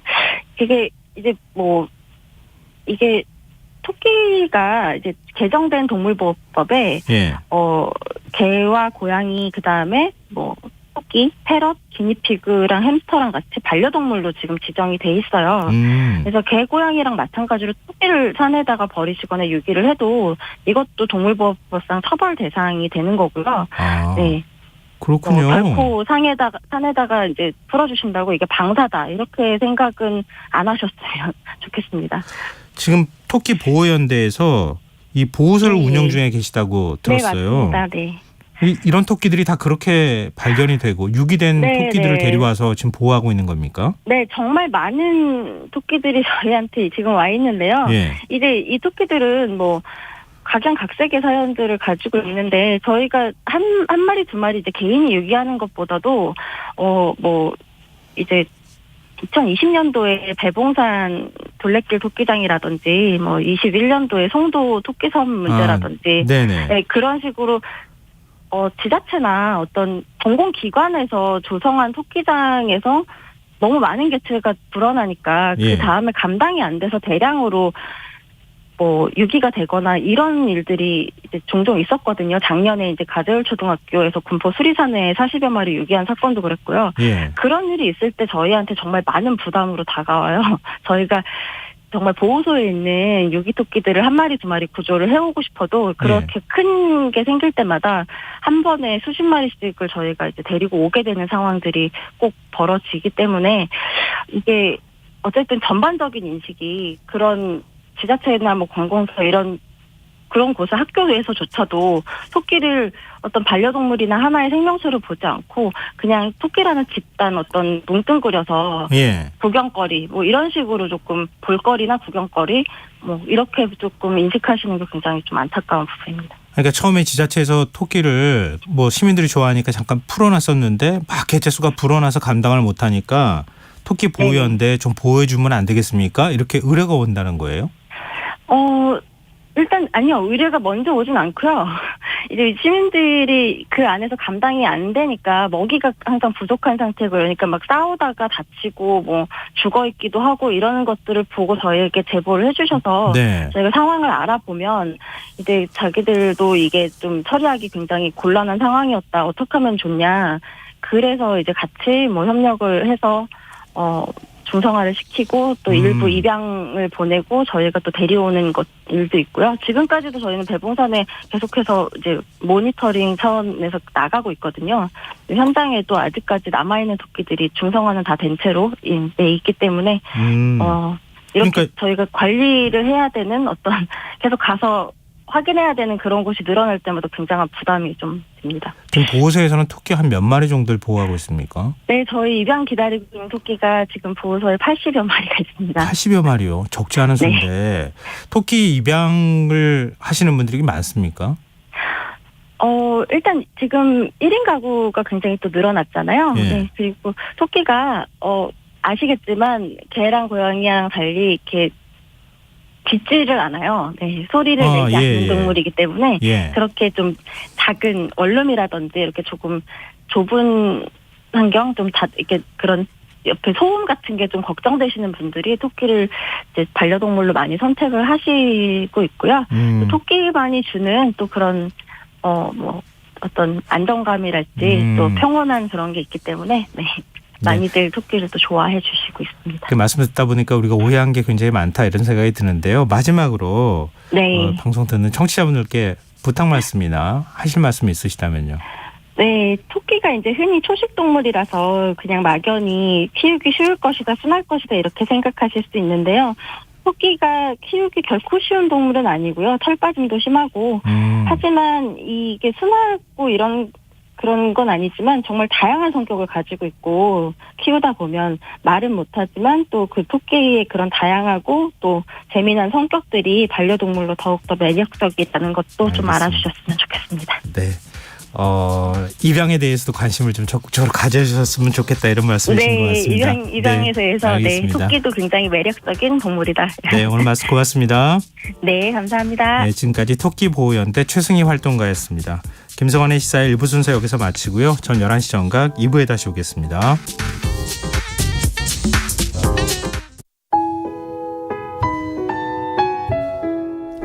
청취자 여러분, 위기가정을 찾아주세요. 어려운 경제 상황 속에서 긴급한 경제적 지원이 필요한데도 복지 사각지대에 놓여 있어 아무런 지원도 받지 못하고 극한 상황으로 내몰리고 있는 위기가정이 늘고 있습니다. KBS 강태원 복지재단에서는 가정의 달을 맞아 사회 안전망에서 벗어나 위기에 처해 있는 가정을 발굴해 긴급 지원하는 사업을 시작합니다. 여러분 주위에 스스로의 힘만으로는 도저히 일어설 수 없는 힘든 이웃이 혹시 있는지 찾아봐 주세요. 우리 사회의 건강한 구성원으로 신속히 복귀할 수 있도록 KBS 강태원 복지재단이 작은 힘을 보태겠습니다. 여러분의 제보 전화를 기다립니다. KBS 강태원 복지재단 제보 전화 1533-0900, 1533-0900입니다.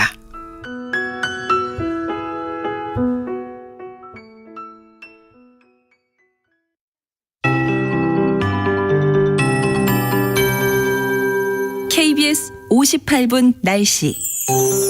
내일 중부지방은 가끔 구름 많겠고 남부지방과 제주도는 대체로 흐리겠습니다. 아침까지 전남 남해안과 제주도에, 새벽부터 저녁 사이 경남권 해안과 경북 남부 동해안에 비가 오겠습니다. 예상 강우량은 경남권 해안과 제주도 5에서 30, 그 밖의 지역 5mm 내외입니다. 또한 모레까지 내륙을 중심으로 5에서 최대 30mm의 소나기가 오겠습니다. 일부 지역에서는 돌풍과 함께 벼락이 치겠고 우박이 떨어지기도 하겠습니다. 시설물과 농작물 관리에 유의하시기 바랍니다. 내일 아침 최저 기온 서울 13도, 광주 14도 등 전국이 9에서 15도, 낮 최고 기온은 서울 24도, 대구 22도 등 전국이 17에서 25도로 평년과 비슷하겠습니다. 특히 내륙을 중심으로 일교차 15도 내외로 벌어지겠습니다. 환절기 건강관리 잘해주시기 바랍니다.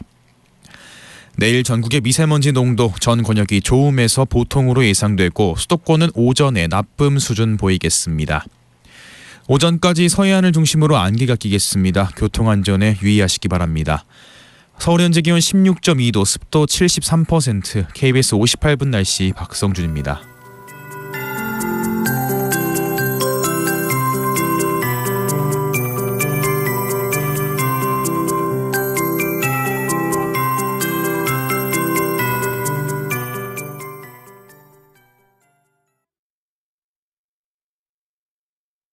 정성을 다하는 국민의 방송 KBS가 11시를 알려드립니다. AM 711kHz, FM 97.3MHz, KBS 1라디오입니다.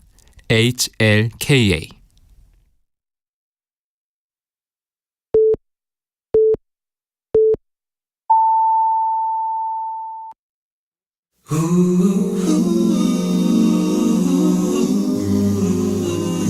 이 밤 그냥 보내긴 아쉬우니까요. 당신의 하루의 끝까지 야무지게 채워드립니다. 당신의 지식 충전소 김성환의 시사야.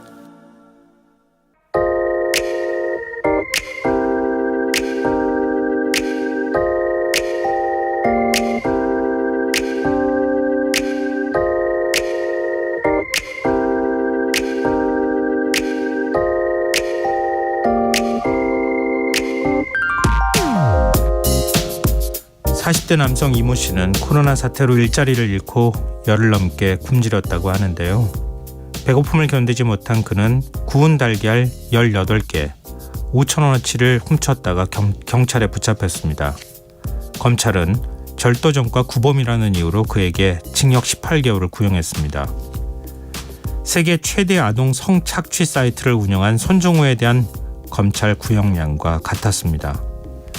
비판 여론이 들끓자 검찰은 혐의를 바꿨고 이 씨는 결국 징역 3개월의 판결을 받았습니다.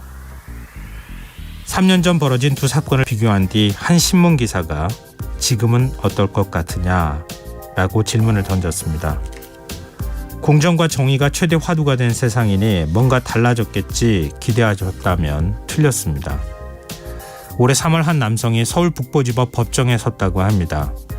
절도로 징역을 살고 출소한 지 2년도 안 돼 또 남의 물건에 손을 댄 겁니다. 무인 상점에서 훔친 물건은 소시지 등 9,600원어치.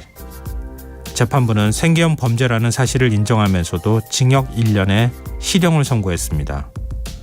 그런가 하면 공범을 시켜 지인 금고에서 3억 원을 훔친 30대는 1심 재판에서 징역 3년에 집행유예 4년을 선고받았습니다. 9,600원과 3억, 이 비교 불가의 금액은 죄질을 판단하는데 아무런 영향도 끼치지 못했습니다. 특가법, 즉 특정범죄 가중처벌 등에 관한 법률 때문입니다. 특가법 제5조 사항에 따르면 3회 이상 징역형 절도 전과자가 형 종료 또는 면제 후 3년 내에 같은 죄를 저지를 경우 2년 이상 20년 이하의 중형을 선고하도록 하고 있습니다. 재범률이 23%로 높은 절도 범죄에 특가법까지 적용되니 생계형 범죄가 죄질이 훨씬 더 나쁜 사기절도 범죄보다 더 오래 징역살이를 해야 하는 범죄가 되고 있는 겁니다. 기사를 읽으며 한 문장이 제 목구멍에 가식처럼 제 가슴에 박혀 나올 생각을 하지 않습니다. 사회 안전망이 가난한 이를 보듬지 못하는 상황에서 장발장들을 위한 아량의 공간은 찾아보기 어렵다. 지금까지 오늘의 발견이었습니다.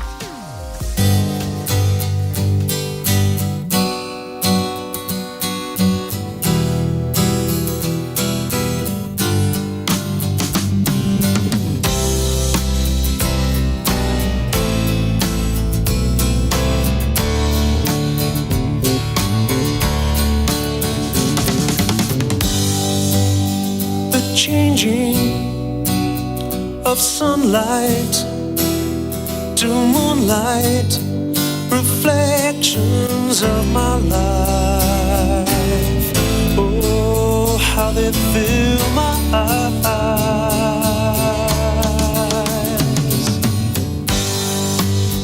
The greetings of people in trouble, reflections of my life. Oh, how they fill my eyes.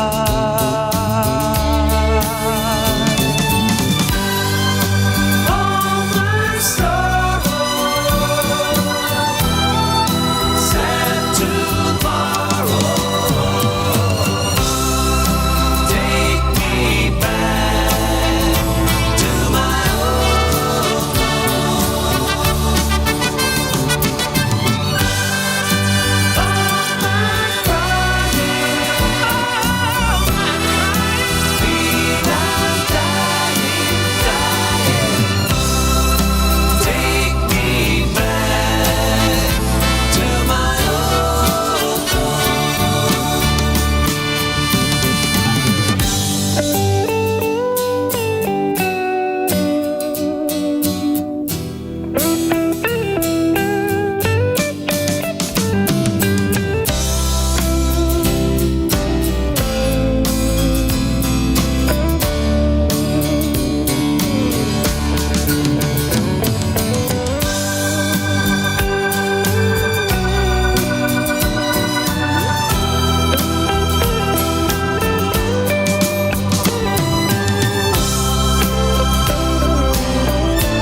changing, arranging, I'm changing, I'm changing everything, everything around me.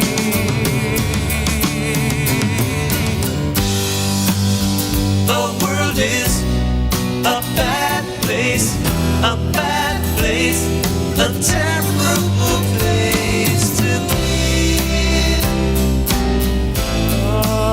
But I don't wanna die.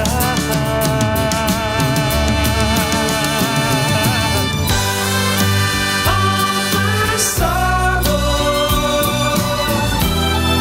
sad tomorrow. Take me back to my old home.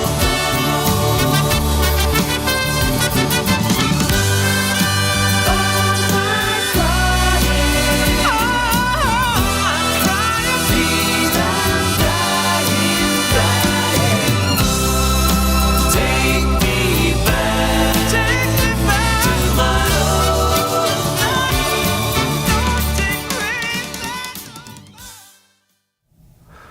오늘의 발견에 이어서 마멀레이드의 Reflection of My Life 들으셨습니다. 김성환의 시사는 언제나 청취자 여러분의 관심과 참여 기다립니다. 오늘도 방송 내용과 관련한 청취자분들 문자 계속 들어오고 있는데요. 휴대전화 뒷자리 4222 쓰시는 청취자분께서 무슨 법이 이런 것이 있나요? 세상에 씁쓸하고 한심하네요. 이렇게 의견 주셨습니다.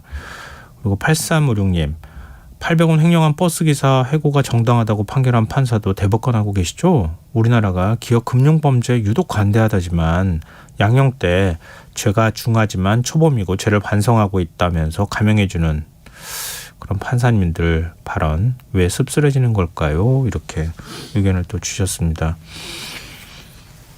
이게 뭐 오늘의 발견 이후 뭐 이렇게 들어주시면 어떨까 싶은데요.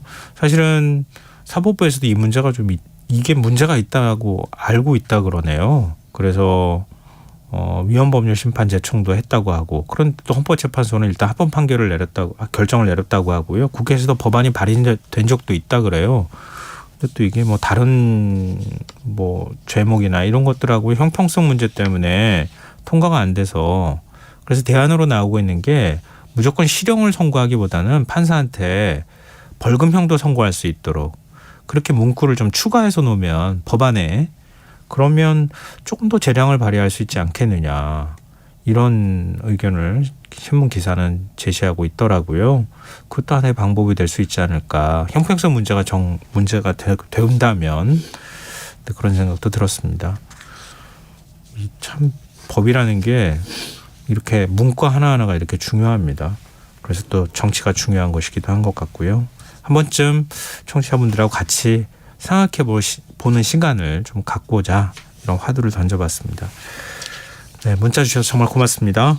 계속해서 문자 주십시오. 저희가 추첨해서 당첨된 분들께 모바일 쿠폰 선물해 드리겠습니다. 참여하실 문자 번호는 샵9730이고요. 짧은 문자 50원, 긴 문자는 100원의 정보 이용료가 부과됩니다. 콩 게시판 KBS 라디오 유튜브 채널을 통해서 무료로 또 참여하실 수 있습니다. KBS 라디오 김성환의 시사회와 함께하고 계신 지금 시각은 11시 9분입니다.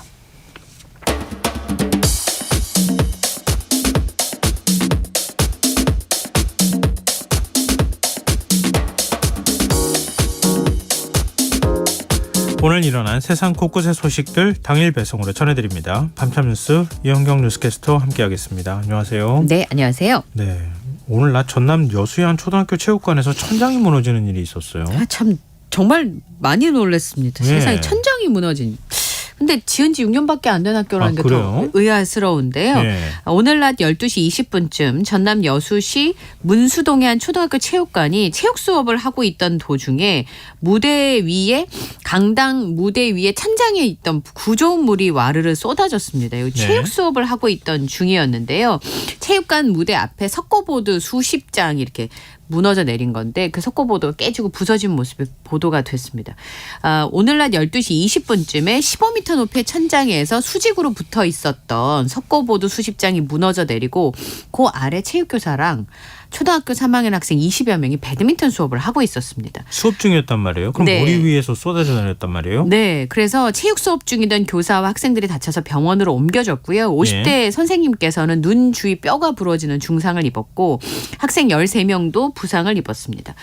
갑작스러운 사고 때문에 학생들이 굉장히 큰 충격을 받았을 것으로 보입니다. 아니 더 많이 만약에 자칫했더라면은 네. 정말 더 크게 다치거나 더 많은 학생들이 피해를 몇 번 했던 거 아니에요? 네, 그렇습니다. 갑작스러운 사고로 학생들이 큰 충격을 받았고요. 학교 측에서는 학교 수업을 4교시로 단축을 하고 학생들을 다 집으로 돌려보냈었는데요. 아이들의 설명을 들어보면 갑자기 체육관 무대 위 천장에 있던 것들이 선생님과 친구 위로 마구 쏟아졌어요라고 얘기를 했는데 들을 때만 해도 좀 아찔한 순간인 것 같습니다. 그리고 머리에 피를 흘리고 몸에 상처를 입은 선생님과 학생들이 갑자기 정신없이 피신을 했고 신고를 받고 이제 소방대원들이 출동을 했는데 이 네. 소방대원들에 의해서 14분이 병원으로 옮겨지게 됐는데요. 선생님하고 학생이 그 마감재 아래 깔린 상황이 벌어진 겁니다. 또 부모님들은 또 얼마나 놀라셨겠습니까? 그렇죠. 이 소식을 듣던 부모님들이 학교를 밀려들기로 했는데요. 뉴스를 봤거나 학교로부터 소식을 전해 듣고 학부모님들이 학교 정문에서 우리 아이가 다쳤으면 어떡하나 하는 마음으로 아이들을 기다리기도 했습니다. 근데 이제 수업 마치고 단축 수업했으니까 아이들이 나오잖아요. 예. 그러니까 다치지 않은 아이들의 부모님은 그제서야 안도의 한숨을 쉴 수가 있었는데 학부모님들 얘기가 이런 거예요. 어떻게 수업 중에 이런 일이 벌어질 수가 있냐. 심각한 인명피해로 이어진 것은 아니지만 이 학교 교사 학생 모두 다 충격을 받은 모습이었고 어린아이들이잖아요. 예. 근데 친구가 이렇게 피를 흘리면서 병원으로 실려가는 모습을 본 거예요. 그러다 보니까 아이들한테 트라우마 같은 게 생기지는 않을까 살짝 좀 걱정이 되기는 했었습니다. 근데 말씀드렸던 것처럼 이 체육관이 지난 2017년에 완공이 됐고요. 네. 학교 측에서 사고의 전조 증상이 없었다 이렇게 밝혔습니다. 아니 2017년이면은 지금 뭐 6년도 채 안 된 거라고 볼 수 있을 것 같은데 아직도 뭐 새 체육관이라고 해도 과언이 아닌데 네. 안전 점검 같은 거 안 합니까? 없죠. 지난 3월에 안전점검에도 문제가 없었다고 합니다. 네. 말씀하신 것처럼 만약에 오래된 학교였다면 여러 가지 다른 검사를 좀 할 수도 있었겠지만 네. 지은 지 얼마 되지 않았는데 안전점검만 시행하지 않겠냐라고 얘기를 했고요. 이제 가장 걱정되는 거는 공사업체에서 부실 시공을 한 것이 아닌가라는 의문이 생길 수밖에 없는 네. 게 제가 좀 이상했던 게 교육시설물 안전점검 현황을 이제 그 전남 여수의 교육지원청 누리집에 보면 들어있는데 네. 이 초등학교 7개 시설 중에서 강당, 이 체육관만 안전등급이 A등급으로 책정이 돼 있어요. 그래요? 네. 그리고 경비동, 사택, 창고 등의 나머지 6개 시설은 다 B등급이었습니다. 그러니까 작년 3월 15일 날 한 그 하루의 내용을 보면 그렇다는 말씀인데 네. 만약에 2회 이상 안전점검을 원래 하게 되어 있고요. 네. 그다음에 그 내용을 상급기관에 보고하게 되어 있습니다. 그리고 만약에 그 교육시설의 안전과 유지관리 기준에 따라서 혹시 결함이 있다면 보수 보강된 관련 사항을 자세하게 포함되게 되어 있는데 2017년에 9월 13일 날 준공된 학교거든요. 아니 안전점검 때 뭘 점검했다는 얘기예요? 그게 참 이게 뭐가 약간 뭘 근거로 A등급을 줬다는 건지 모르겠네요. 아니 그리고 저는 그것도 좀 이상한 게 2017년에 완공된 건물이 B등급이 나온다는 것도 좀 이상하지 않나. 그러게요. 네, 그런 부분들에 있어서 그래서 이제 경찰에서는 공사업체를 상대로 해서 부실 시공 여부를 조사할 방침이라고 하는데 이 갓 지어진 지 뭐 일부 시설이 결함이 있을 수는 있는데요. 이게 천장에 석고보드가 떨어진 거잖아요. 네. 이게 벽체 자체가 무더기로 떨어졌다는 얘기인데 도대체 이거를 이해할 수 있는 것인지. 아니, 그러니까 이게 예를 들면은 뭐 가까운 집의 천장 정도면 모를까? 그거 한 2m 정도 높이밖에 안 되잖아요. 그렇죠. 근데 높이가 강당은 높지 굉장히 않으니까. 높기 때문에 거기서 무게가 얼마 안 되는 게 떨어진다 하더라도 아래에 있는 사람이 크게 다칠 수 있잖아요. 그렇죠. 에너지가 커지니까. 예. 그러니까 그런 점까지 고려를 했었어야 되는 거 아닌가 그런 생각이 드네요. 하여튼 학부모들 굉장히 학생들하고 많이 너무 놀랐을 놀랐을 것 것 같은데 좀 학생들이 충격을 많이 받지 않았으면 좋겠네요. 네. 그런가 하면 에버랜드에서는 또 화재가 발생했어요. 그 에버랜드 앞에 가시면 13m짜리 매직트리라고 있어요. 네. 에버랜드 정문 앞에 광장이 그러니까 상징물 같은 건데 이 매직트리가 안에는 그 플라스틱으로 만들어져 있는 나무 모양이고 내부에 전기 배선이 들여져 있고 네. 표면에 화려한 조명이 달려져 있는 건데 오전 11시 10분쯤에 갑자기 조형물에서 불길과 연기가 솟으면서 화염이 확산했다. 이 직원들의 얘기거든요. 네. 물론 조형물이 일부 탄 거 외에는 별다른 피해가 없다라고 얘기를 했는데 여기가 사진 명소에서 이렇게 알록달록하니까 사진 잘 나오잖아요. 네. 그러다 보니까 관광객들이 많이 모이는 자리였습니다. 게다가 오늘 금요일이고 내일 휴일이니까 네. 가족 단위 이용객들이 많았고 심지어는 체험학습 때문에 여러 학교에서 방문해서 놀이공원이 꽤 붐비는 시간이었는데 다행히 그 시간에 불이 난 것 치고는 20여 분 만에 꺼졌고 다친 사람도 없었습니다. 그리고 좀 제가 주목해서 봤던 거는 아들 생일을 맞아서 이 놀러 왔다가 한 소방대원이 불을 발견한 거예요. 그러니까 이분 휴가신 거죠. 아들이랑 예. 놀러 오셨으니까. 예. 그런데 이 소방대원이 재빨리 진화에 나서서 그 활약도 빛이 났었습니다. 당직 휴무 겸 그래서 오늘 왔는데 검은 연기가 보이니까 빨리 꺼야겠다는 생각만 들었다고 하시네요. 그리고 1시간가량 불이 난 곳 주변이 통제가 돼서 혼잡이 빚어지기도 했습니다. 우선 에버랜드 측에서는 소방당국이 화재 원인을 조사하는 것을 지원하고 불에 탄 조형물을 수리하겠다고 설명을 했는데 말씀드린 것처럼 나무에 달린 조명에서 불이 났다라고 하는 목격자의 진술이 있었기 때문에 네. 경찰과 소방당국에서는 이 목격자의 진술을 바탕으로 해서 정확한 화재 원인을 조사하고 있습니다. 예, 같은 일이 반복되지는 않았으면 좋겠고요. 네. 자, 다음 뉴스로 넘어가 보겠습니다. 강릉 산불 발생했을 때 굉장히 많은 분들이 놀랐잖아요. 네. 근데 그런 뒤에 벌써 한 달이 지났는데 이재민들은 지금까지도 임시숙소에서 생활하고 있다고요? 예, 집 없는 서러움에 불편을 감내하면서 하루하루를 보내고 있는데요. 강릉시가 지난 1일에 강릉 아레나 대피소에 원래 이재민들이 계셨는데 거기를 폐쇄하면서 10가구의 이재민들이 한국과학기술연구원의 강릉연수원으로 이동을 했습니다. 네. 그리고 217가구 489명의 이재민들은 강릉 녹색도시체험센터 연수시설 펜션, 레지던스 호텔, 한국토지주택공사 매입주택, 친척, 친지집을 이제 뿔뿔이 흩어지게 됐는데요. 네. 물론 대피소에서 생활하던 것보다는 낫겠죠. 하지만 식사 같은 경우는 질이 많이 떨어진다고 합니다.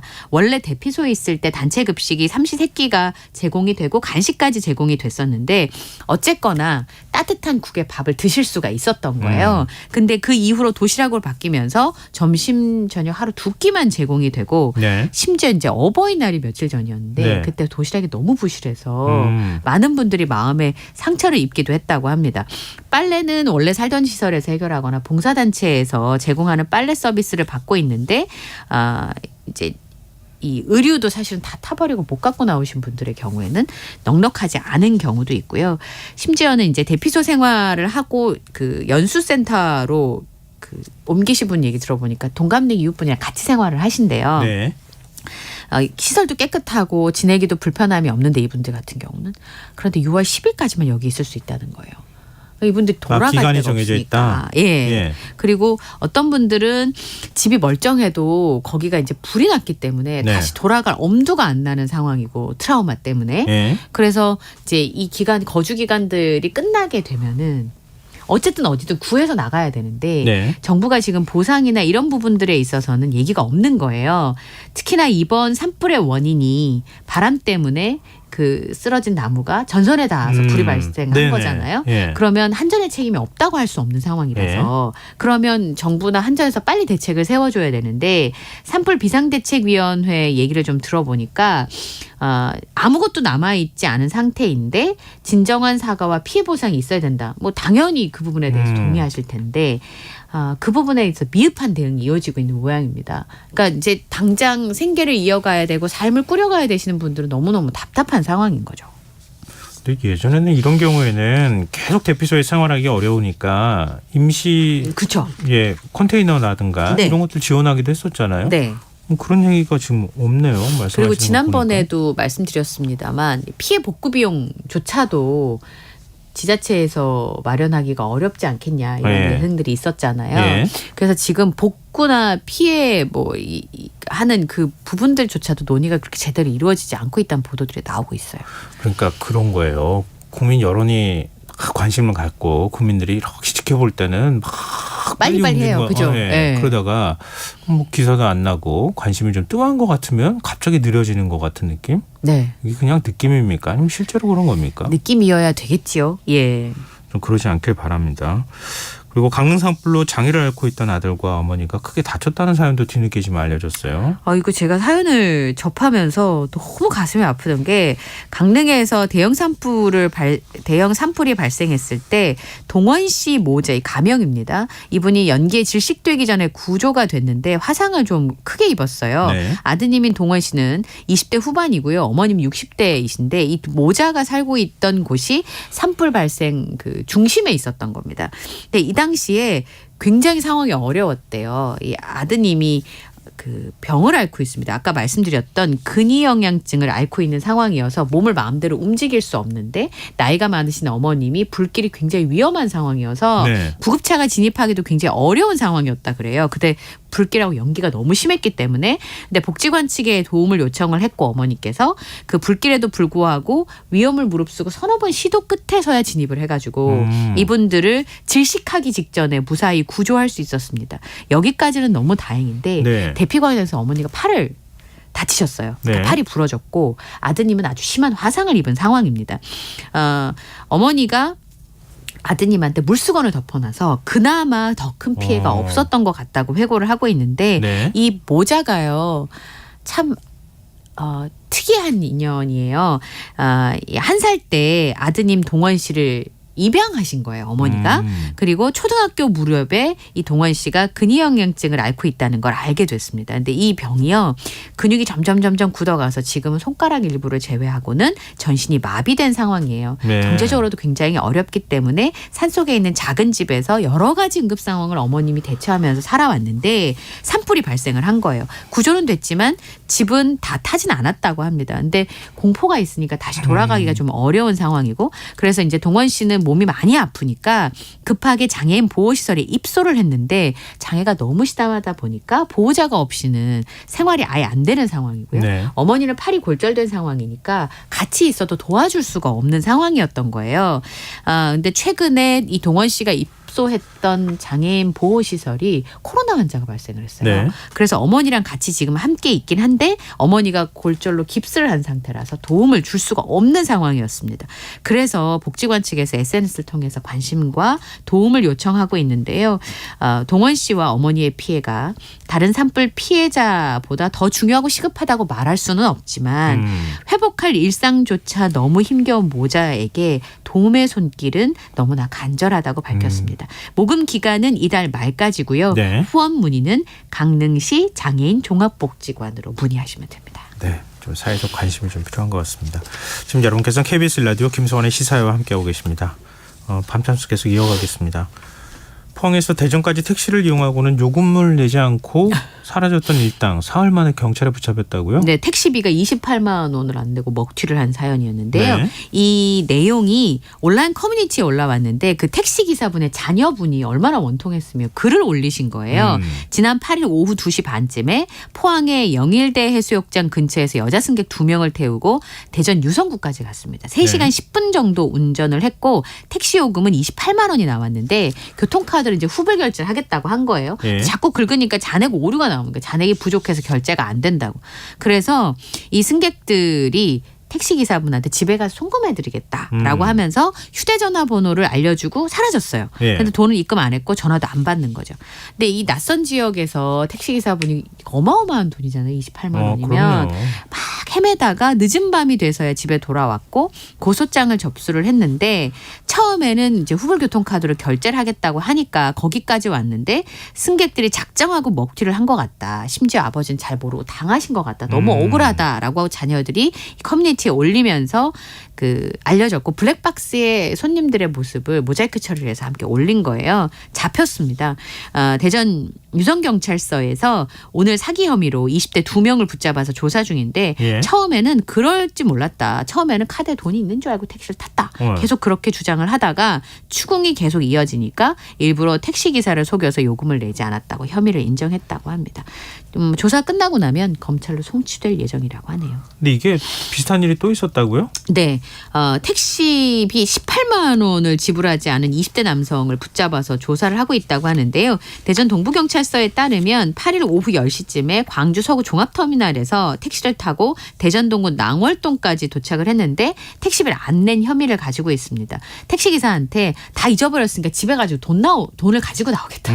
이렇게 얘기를 하고 떠났지만 돌아오지 않았습니다. 오전 1시까지 기다리다가 경찰에 신고를 했고 CCTV를 통해서 신병을 확보했는데요. 처음엔 그러지 않았다 이렇게 부인을 하다가 영상이 딱 등장을 하니까 잘못을 시인했다고 합니다. 예.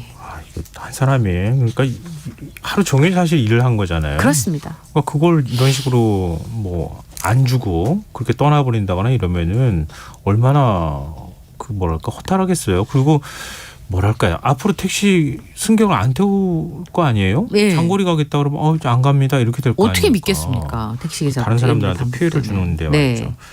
마지막에 날씨 속이 간단하게라도 좀 전해드려야 될 것 같아요. 주말에 비 소식이 있어요? 예, 소나기가 내릴 것으로 예상이 되는데요.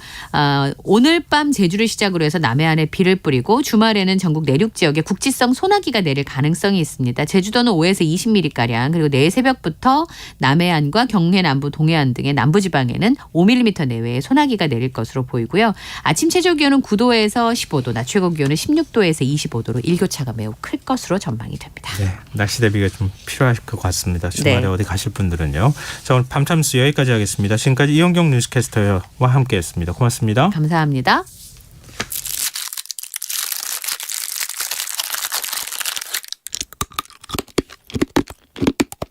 잠들기 전 꺼내 먹는 지시갈 사탕. 김성환의 시사야.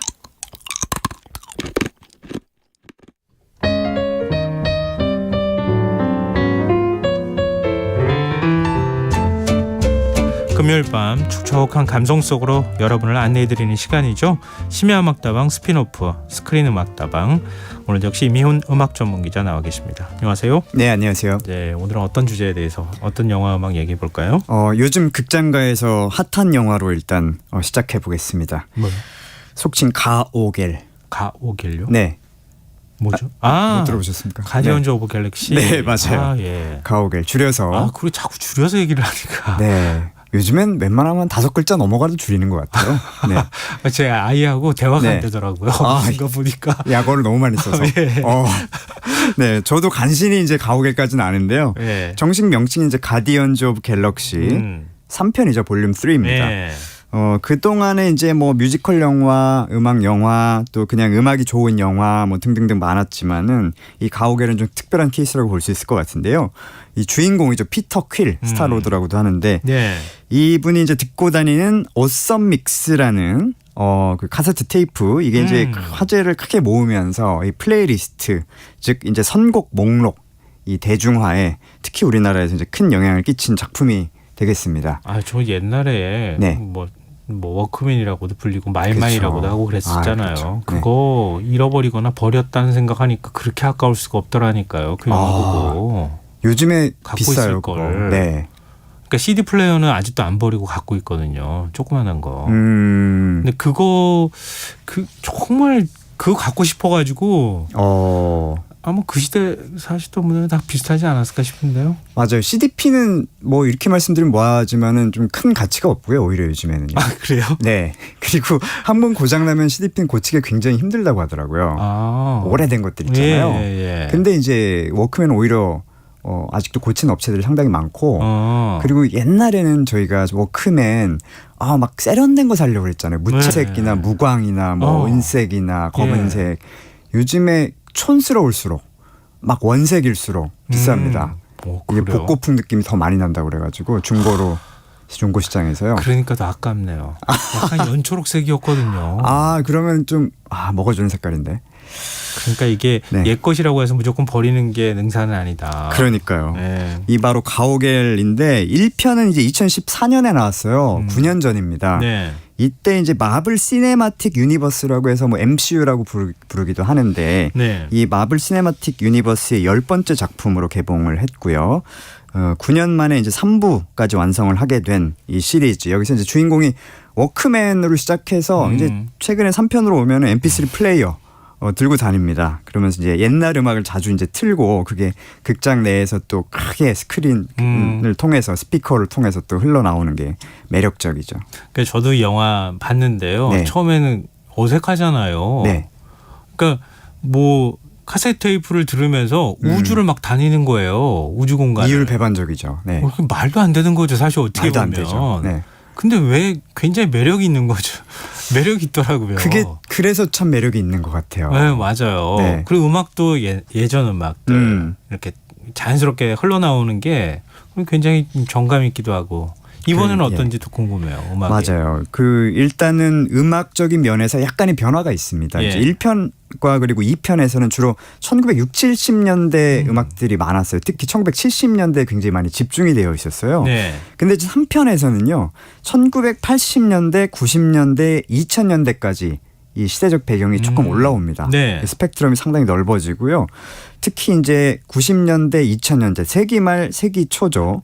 레디오헤드라든지 뭐 스페이스 호그, 플레이밍 립스, 페이스 노모어, 비스티 보이즈, 뭐 플로렌스 앤 더 머신까지 정말 2000년대 말에 이르기까지 네. 상당히 동시대에 가깝게 올라오면서 다양한 장르와 또 분위기의 아티스트가 등장을 합니다.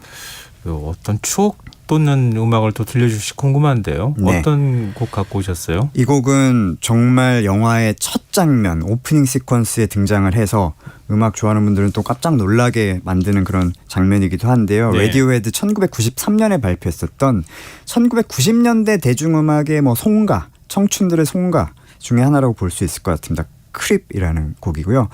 상당히 의미심장한 곡이에요. 예. 이 너구리 라켓을 중심으로 이야기가 흘러가는데 라켓의 과거 이야기가 나오거든요. 이 크립이라는 곡은 이제 사실 짝사랑에 대한 곡인데 네. 나는 정말 쓰레기야. 여기에 속하지 못하는 사람이야 라고 이야기를 하는 아주 절절하다 못해 처절한 곡이거든요. 어쿠스틱 버전으로 등장을 합니다. 네, 그럼 듣고 오겠습니다.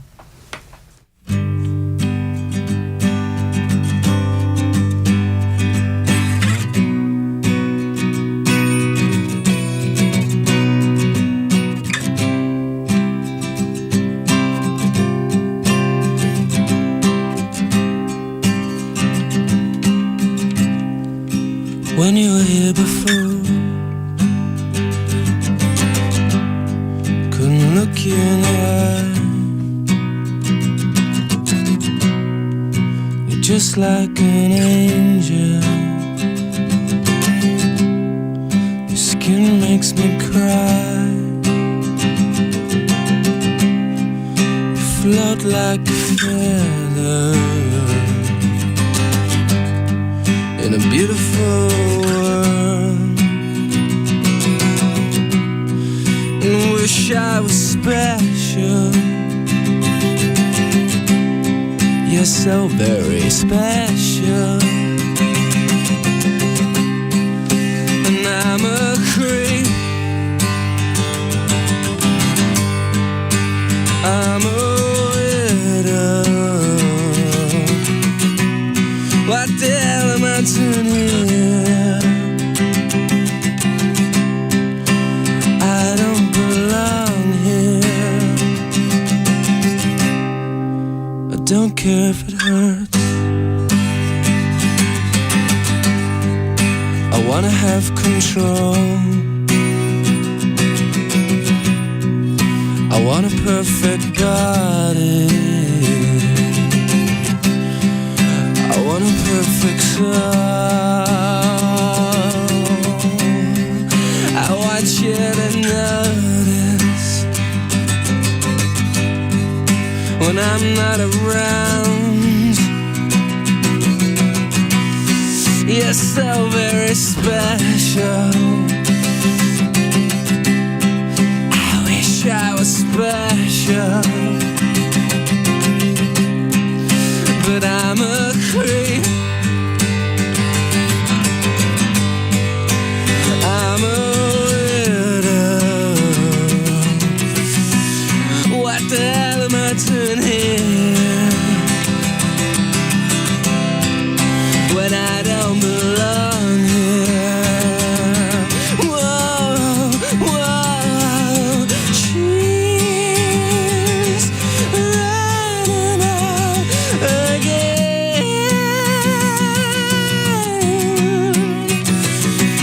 She's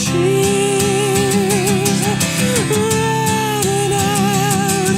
She run, run, run, run.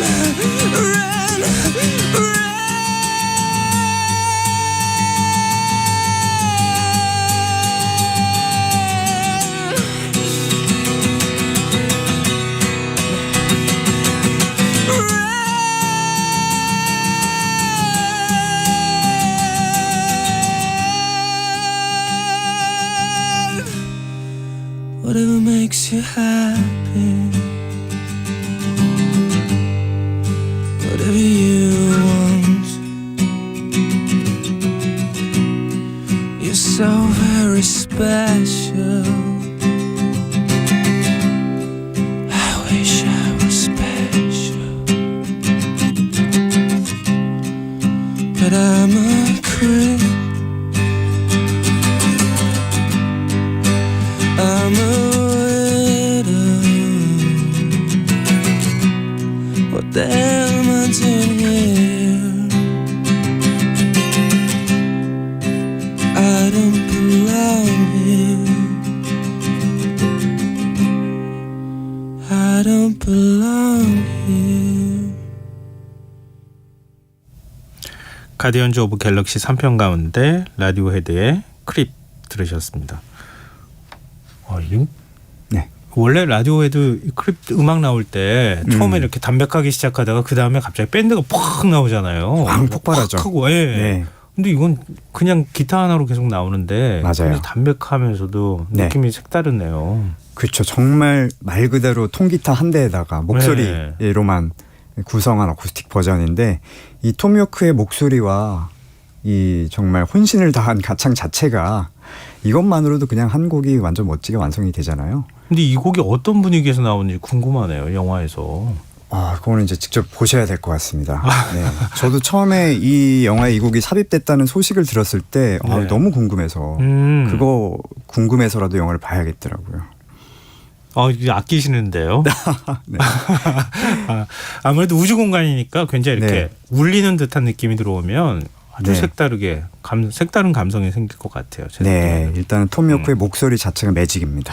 알겠습니다. 네. 자, 우리 두 번째 영화 어떤 거 얘기해 볼까요? 한국 영화 준비했고요. 2019년 영화 유열의 음악 앨범. 네. 네, 제목부터 느낌이 오시죠. 당시에 이제 굉장히 뜨거웠던 배우죠. 김고은, 정혜인 씨가 이제 주연을 맡아서 네. 정말 화제가 됐고, 스토리도 흥미롭습니다. 1994년을 배경으로 시작을 해요. 이때 이제 실제로 가수 유열 씨 있잖아요. 네. 유열 씨가 실제로 라디오 DJ를 했었는데 이 유열이 라디오 DJ를 맡던 날 청춘 남녀가 우연히 만나게 됩니다. 바로 네. 이제 김고은 씨와 정혜인 씨인데요.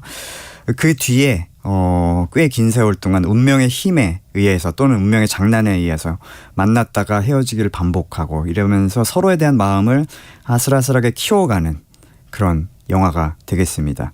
뭐 풋풋한 정말 사랑을 그려낸 장면들이 많은데 이 장면들과 함께 스크린에 흐르는 옛 가요들이 이 극의 정서를 더 풍성하게 하는 그런 작품이 되겠습니다. 근데 그 가오갤이 네. 어찌 보면 미래 얘기잖아요. 그렇죠. 미래 얘기인데 과거의 올드 팝송을 호출해서 그걸 두 개를 절묘하게 섞잖아요. 맞아요. 근데 이 영화도 비슷한 것 같네요. 2019년에 만든 영화인데 1994년도 음악에 나오잖아요. 그러면은. 그렇죠. 그래서 아마 그 시절을 좀 살았던 분들 입장에서는 네. 다음 곡 또 다음 곡이 나올 때마다 영화도 영화지만은 그 노래가 나오는 순간, 전주가 나오는 순간 이렇게 가슴이 덜컥 내려앉는 그런 느낌 받으실 것 같아요. 맞아요. 다양한 노래 나오는데요. 모자이크의 자유시대, 뭐 신승훈의 오늘같이 이런 창밖이 좋아, 심지어 핑클의 영원한 사랑도 나오고 유열이라는 제목이 들어갔으니까 유열 씨의 노래 처음 사랑도 나오고 이소라의 데이트도 나오고 뭐 히트곡들도 있고 약간은 숨은 명곡들도 있고 이런 것들을 계속 마치 어떤 보이지 않는 라디오 DJ가 정말 선곡해 주는 것 같이 따라가면서 듣는 재미가 있는 그런 영화입니다. 라디오라는 거하고 음악하고 또 떼어놓을 수 없으니까. 네. 라디오에 대한 추억도 같이 호출이 되는 맞아요. 그런 느낌이 있을 것 같은데요. 네. 근데 이 중에 우리가 어떤 음악 들으면 좋을까요? 극 중에서 이제 김고은, 정혜인 씨가 이제 세월과 함께 정말 이렇게 오랫동안 썸 탈 수가 있나 할 정도로 정말 감질나게 이렇게 몇 년이 그냥 흘러가나 그러면서 그 썸의 느낌을 아주 애절하게 잘 표현해낸 그런 곡입니다. 이 곡도 뭐 예전에 발표됐던 곡을 다시 삽입한 거고요. 네. 루시드 폴의 보이나요라는 곡 준비를 해봤어요. 네, 듣고 오겠습니다.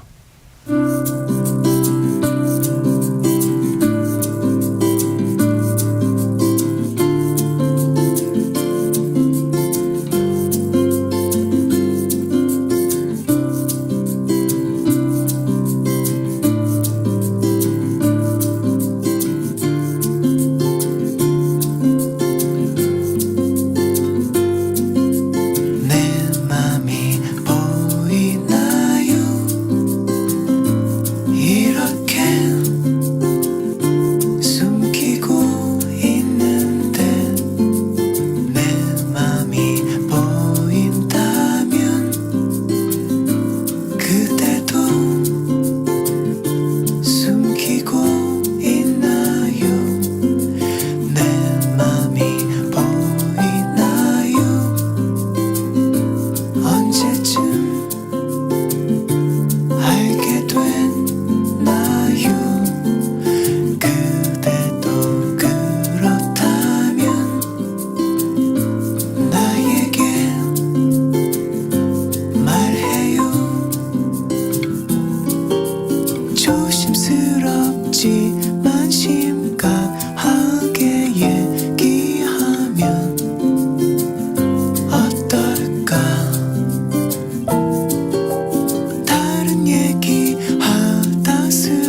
했는데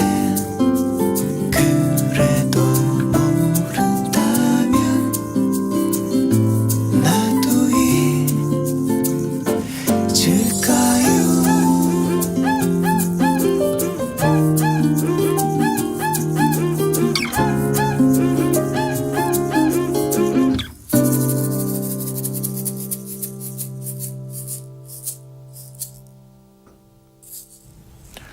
루시드 폴의 보이나요 함께 들어봤습니다. 왜 이렇게 다리가 자꾸 저릿저릿한 느낌이 들죠? 왜 이러지? 느낌이?